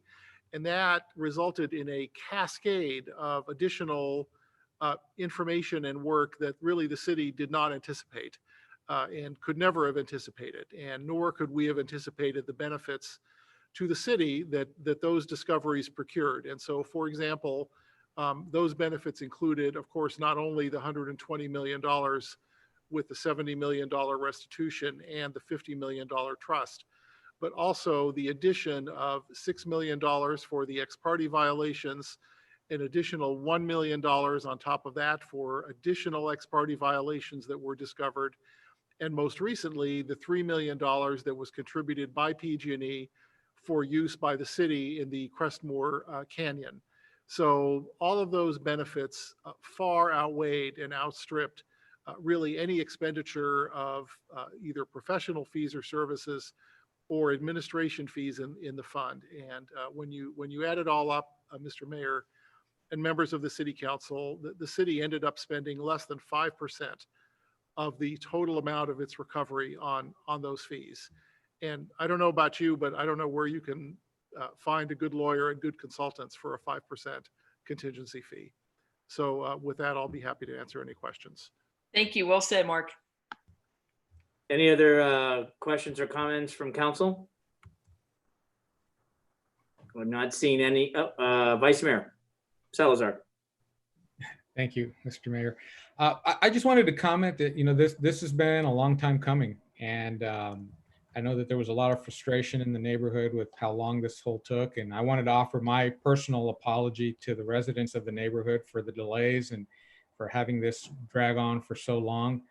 The neighborhood is transformed, and we did use an opportunity that we had to use this money and, you know, turn this tragedy that we went through into something positive. And you know, what we were able to do there with you know, renovating that entire neighborhood and creating a brand new park, it's something that we wouldn't have had an opportunity to do otherwise. You know, we're not talking about, you know, not being able to pave streets and not being able to do some of the things that we'd love to do in all the neighborhoods. But here was a unique opportunity to do that. Yet for, you know, a decade, this neighborhood had to put up with all the construction and torn up roads and, you know, things shifting around, and, you know, and it definitely was not well thought out. I think in the beginning, we identified opportunities as we went along, and that definitely, you know, it's scope creep and it led to budget creep, and that's definitely part of the problem. But in the end, we were looking to do what was best for the neighborhood. And when we started replacing sewer mains, it only made sense to do the laterals. And when we did that, it only made sense to fix sidewalks and to fix ramps and to do pavement. And so it grew. And ultimately, we were able to provide that neighborhood with some really, really beautiful improvements. I'm glad we're finally done. Like I said, I do want to apologize to the neighborhood for having taken so long to get it completed, but I am glad that we were here, and wanted to thank staff and Mr. Burrows for all the work that went into getting us to this point. Thank you, Vice Mayor. Any other comments from council this time? I also wanted to check to see if we had anybody from the audience. I'm not seeing any hands, and Melissa will correct me, but I do not see any at this time. No, Any there other? are no hands up. Thank you. Any other council members? Okay, if not, okay. Councilmember Mason, if there's any others who are going to speak, please raise your hand, and then I will conclude, and then we'll go back to action. Yeah, Councilmember. this is going to be an action item, right? It will be, yes. Okay, so then I just for purposes of the record, I just want to say that, you know, I had really never walked in this area until the campaign. And one of the first houses that I went to, a woman opened the door and started crying when she told me about the loss of a dear friend of hers in the fire. And it was very clear, if not clear before, how open the wound is still here in San Bruno. In looking at tonight's report and just really realizing the very small impact that I've had in only 6 months on what's going on, where this council has been here for at least 4 years, I just don't feel like I have enough information around this incredibly complex issue to vote on this tonight. So I just wanted to let everybody know for the record that I will be abstaining from this vote. And there's really no comment one way or the other from me. I just want to let you know that the reason is I just feel it's really too complex for someone who's been on the council for 6 months. Thank you. Thank you for letting us know that. I appreciate it. I'm not going to echo all that was said, but I will say that being there on the Hill with then the mayor, Ruane, was something to witness, to seeing the injured, to going to the hospital, to the burn wards. I just spoke to less than 2 weeks ago, Mr. Craig. One of those lots are the park next to the Bullis up top. He lost his wife and he lost his daughter that night because he and his other daughter were at a back to school night. And we hadn't talked in some time, and he's ever been back. His daughter today, the surviving daughter, is a school teacher. And, it has been a very painful time. His wife and daughter were the first funeral that I attended at St. Cecilia's in San Francisco, where she was involved with the school and to see all the classmates. This is something truly, when it transpired, which there was no blueprint, there was no training, there was no way to prepare or plan of what it would take to reconstruct a neighborhood. One of the commitments that was said back then was, we will be here for you. And if that means holding your hand, if that means a hug, whatever it means, we'll get through it together. And to Vice Mayor's point, they have been resilient, courageous, and patient. And this is something that when this community faces these unique challenges, unprecedented times, it rallies, it comes together, and the outpouring. And so, it is one of those things that people do want to turn the page, but not forget those 8 that were killed, nor what this community faced, but how it faced it. So I know it's been a long time, and I'm glad that we're here at this point before our 10th year. So with that, we have a resolution to accept phase 4 and to accept the final report of the closeout.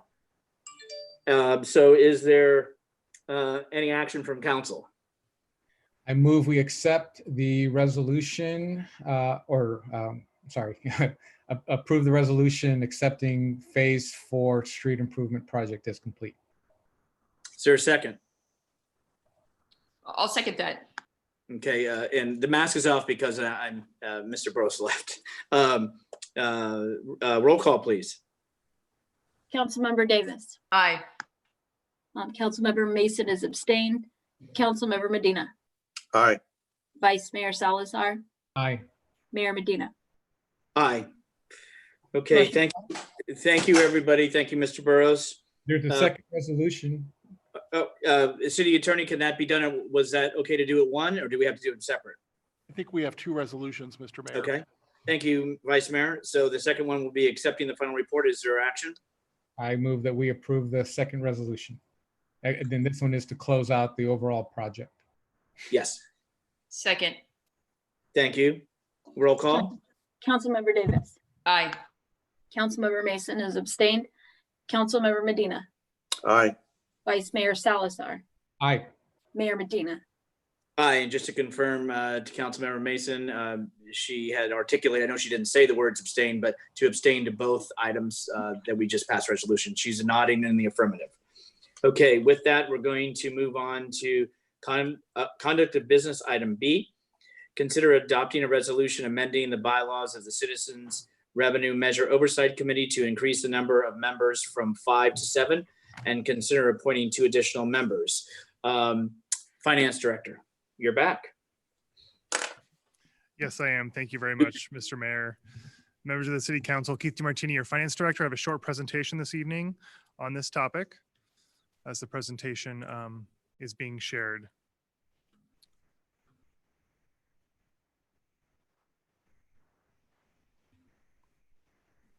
Okay, the agenda for tonight's short presentation is to provide an objective for the evening, to provide a very short update on the committee to date, and then review the request to council to consider adding additional members, and then take your questions.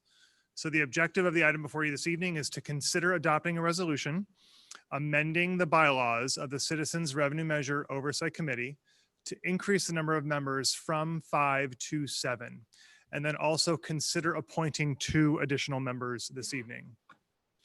So this slide just provides a very brief update of the committee that was established by the City Council back in January of this year.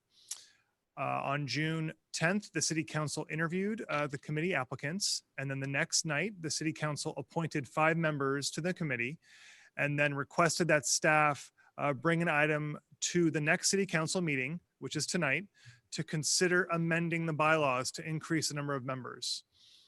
Since that meeting, as I mentioned in the previous budget presentation, the committee held its first meeting with staff to review the proposed fiscal year 2021 budget and the Measure G allocations last Monday on June 15th. It is to be determined at this time when the next immediate meetings will be held with the committee. There will be a need to meet with them to provide a Brown Act training. And then it was also discussed at the first meeting that staff would like to present the street program funding presentation to this committee. That was also presented to the City Council during one of the budget study sessions. The next regularly scheduled committee meeting it seems like it's far away, but it's actually per the bylaws. It will be held on January 13th of 2021. And that is the annual meeting where the committee will review the audited financial statement for the Measure G fund for the prior year. So that will be for fiscal year 1920, the current year.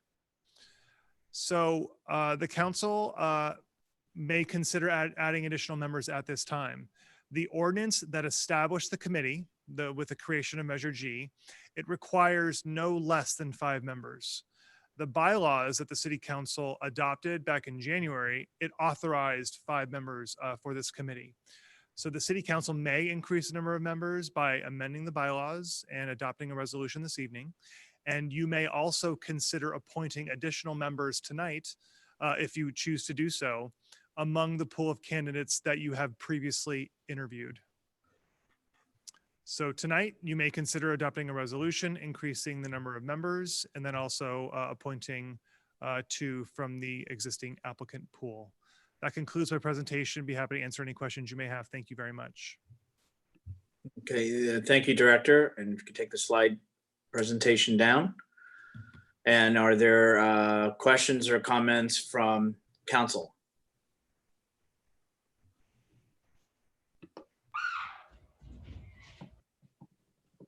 Councilmember Mason. I was just curious how staff came up with the number 5 in the original bylaws. And I only asked because I looked up the Community Foundation and it currently has, I believe, 7, and their bylaws say no fewer than 5 and not more than 11.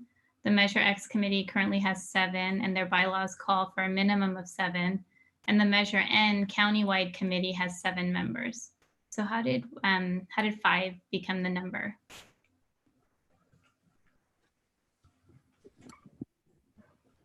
Good question. I would say there's no science to 5. While I believe you're correct in all of the boards and commissions that you mentioned that have more than 5, most of our boards and commissions actually have 5. And that is typically, I think, reflective of the number of city council members, even though we are not in districts and there are not individual appointees from each council member. But most of our boards and commissions for the city are made up of 5 people.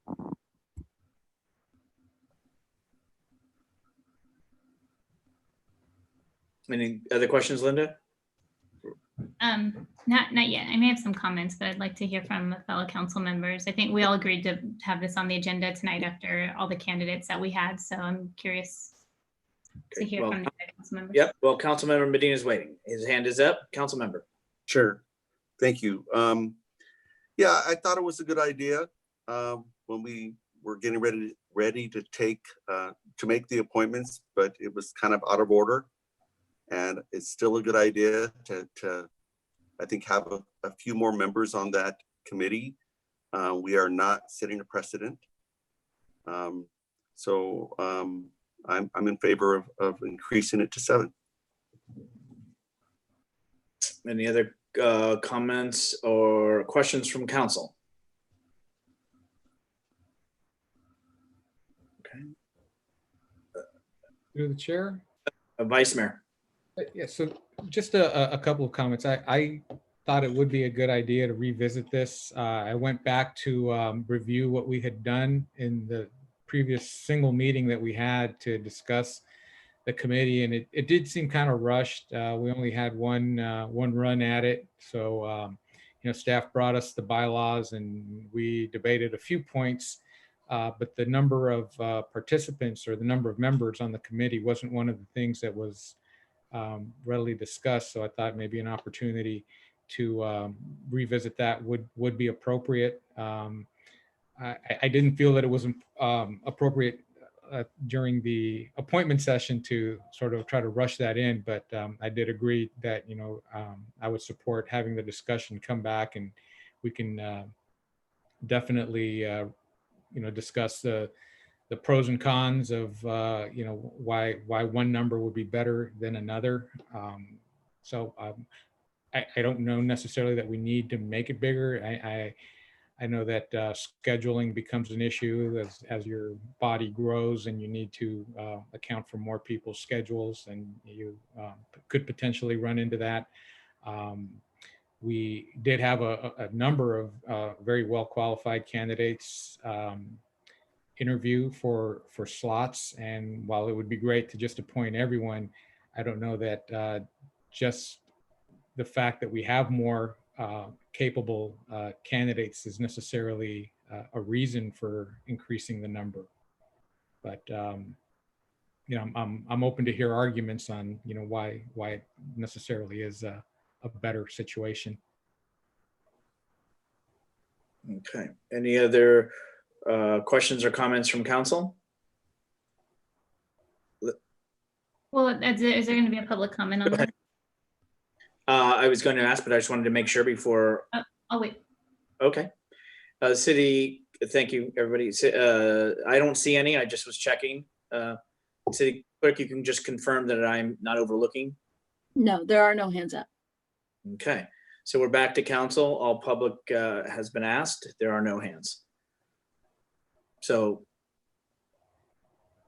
Councilmember Mason, you said you had comments? Yeah, I mean, I think I just have some concerns over just the how this all kind of came about. Initially, I think every council member here has stated that they felt all the candidates were qualified. And so after our, I believe it was the January meeting or the February meeting when the bylaws were in place and the application period was opened, it had seemed odd to me that that there was no interviews and that there was no committee selected. For months, within days of making the statement at the council meeting, interviews were scheduled. And that was a statement that, I didn't feel comfortable approving the budget. And I think that was backed by other council members as well, without having a committee in place. Just as quickly as the interviews were scheduled, they were canceled. The application pool was immediately opened again for new applicants. 5 additional applications were received the second time the application pool was opened. This time, interviews were scheduled within 9 days of receipt. Of the 5 selected, 3 were submitted after the new application period was opened. This is the majority of votes needed for approval of any recommendation or action item. Although all council members have expressed how qualified all the candidates were, it remains unclear why we needed to reopen the candidate list that had been delayed for months without an oversight committee being appointed. What was clear is that some of those individuals who did apply initially openly and actively supported 2 council members here during campaign period. I urge my fellow council members tonight to allow for an additional 2 seats to the council to ensure that we bring different voices to the table. To be clear, those selected are qualified. That's not the issue here. All council members have agreed to this. But all council members also agreed that all candidates were qualified, yet still opened the wait list for additional applicants who ultimately made up the majority of the Measure G committee. These individuals will be responsible for reviewing the audit of $4 million and ensuring funds are properly expended for their intended purposes. The trust of our community relies on us being more inclusive, allowing every part of our community to have a voice and to be a part of the process. I urge the council to expand the number of seats to at least 7 for a more inclusive board, one that includes individuals of different ages and backgrounds, that have young children in our community, that are coming of age in our community, and that have complaints and want to be part of the solution. I hope that all of us want to be part of a more inclusive system that allows everyone who applies on time and qualifies a voice at the table, not just those who we open the waitlist for when we disagree with the politics of the others who have already applied the first time on time.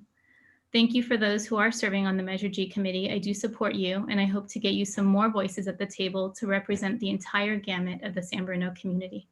Thank you. Okay, are there any other questions or comments from council? Through the chair? Yeah, I'm sorry, Vice Mayor. I'm not sure if I misheard that, but that almost sounded like an accusation of some kind of impropriety in the process. And I just wanted to say that I never saw any of the applications that came in initially. So I have no idea who applied in the first batch or in the second batch. I don't know that that list was provided to any of the council members. And so if it's being suggested that there was pressure to allow other people to apply and then those people were given favoritism, I just want to go on the record saying that is absolutely not true. And I, for one, did not have any knowledge of who applied when or who those people were until the list was provided just before the interviews. Okay. And I'll comment on that. I agree 110%. In fact, many committees, I know that through the city clerk's office, they continue to stay open because we don't get enough candidates and things get moved. I mean, I saw no problem with the process. Kudos to staff for getting everybody together, but I think part of the problem with us meeting was our schedules, the 5 of us. We couldn't commit to a date to be available for interviews. So there was just multiple problems and complexities. And I think in the end, you know, we got together and we had several meetings in a row during a very busy week. I mean, I think we spent 40 hours at city council meeting that week to make sure we included and had interviews for all candidates. So nothing was approved without the review. I don't know. I don't know what you're trying to say or who you're trying to point fingers to, but A date was. Hold on, council member. And canceled. Councilmember Davis has the floor. Okay, she just, Councilmember Medina has his hand up, both on virtual and in person. Got it. I don't want to think about anything to do about the process. What's important to me was having more representation from our community on a very, very important matter, which was brand new, and there's no precedent. So I don't understand I haven't heard a good reason of the objection to why it shouldn't be 7. Does that mean that we should reduce the planning commission down to 5? Absolutely not.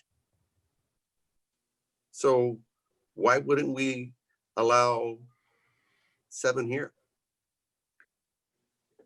Well, I do know there was a time too when we were appointing for the community foundation, there was a suggestion by a council member to move that to 9, the night of appointments. So that suggestion did come up at another time. So, but just for historical purposes, I do see council 7. Oh, we're not talking about 9. No, it was brought up at that night when we were appointing of qualified candidates to move it from 7 to 9. That's when the president, then Mr. Headley, came to the mic and made some statements or comments. Council member Davis, you have your hand up. I don't think that we're ever going to have a good representation of the community, right? Because you can't do it with 5 members or 7 members. It doesn't really make a difference. I represent water utility companies all throughout California, and probably spent the last week asking everybody who I talk to.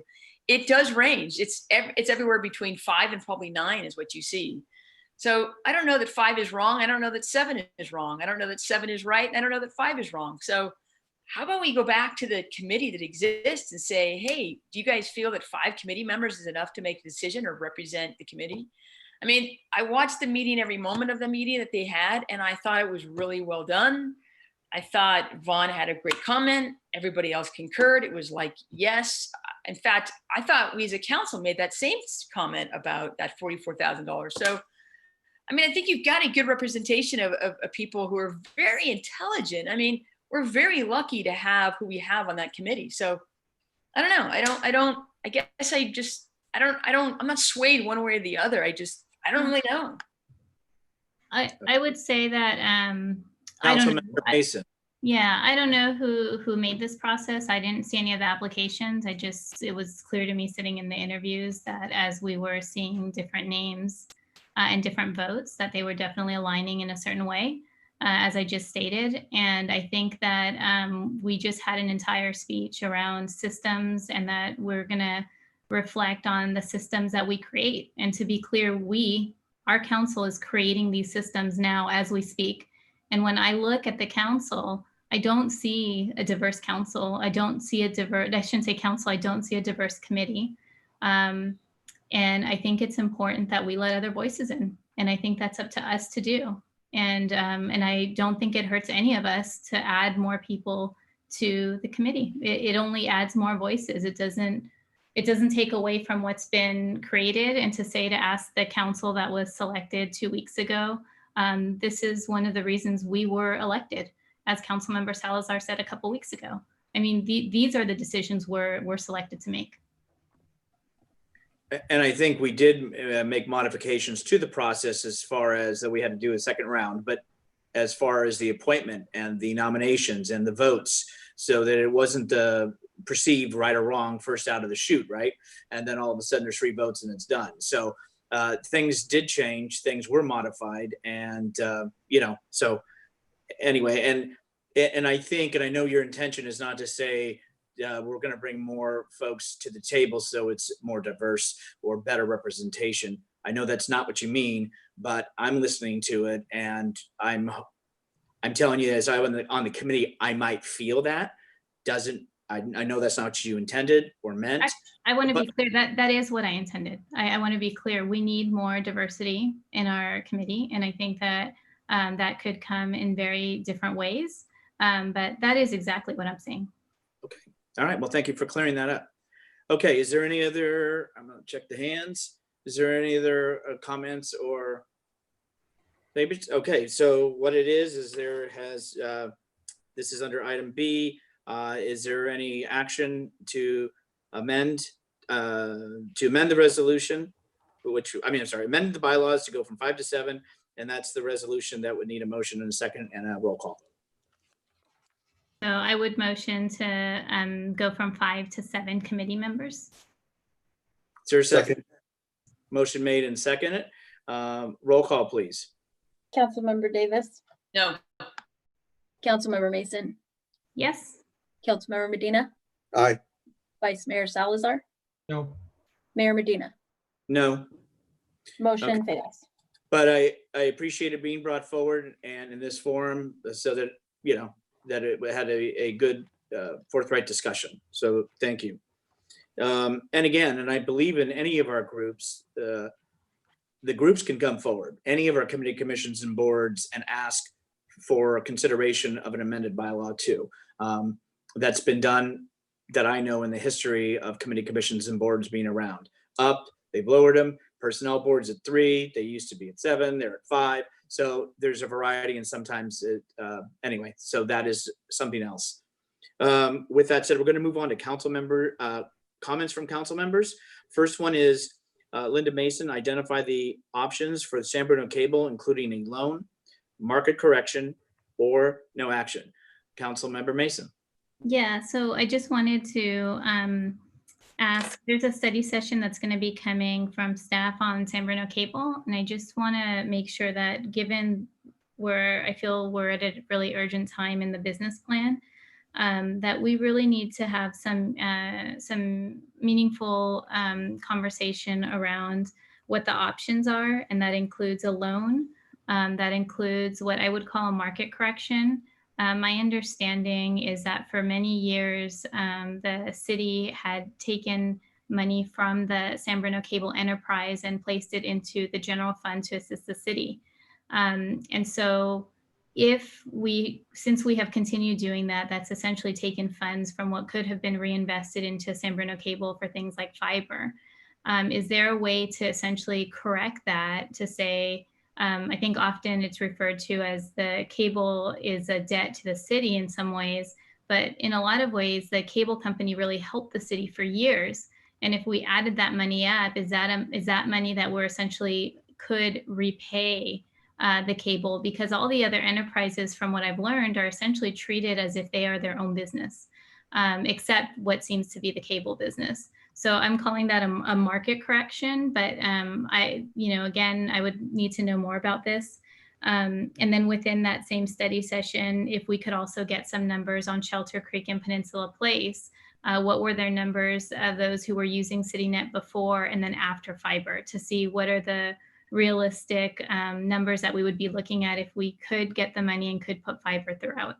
I hadn't thought of Mr. Mersney's comment earlier today, but I think that would be something to consider.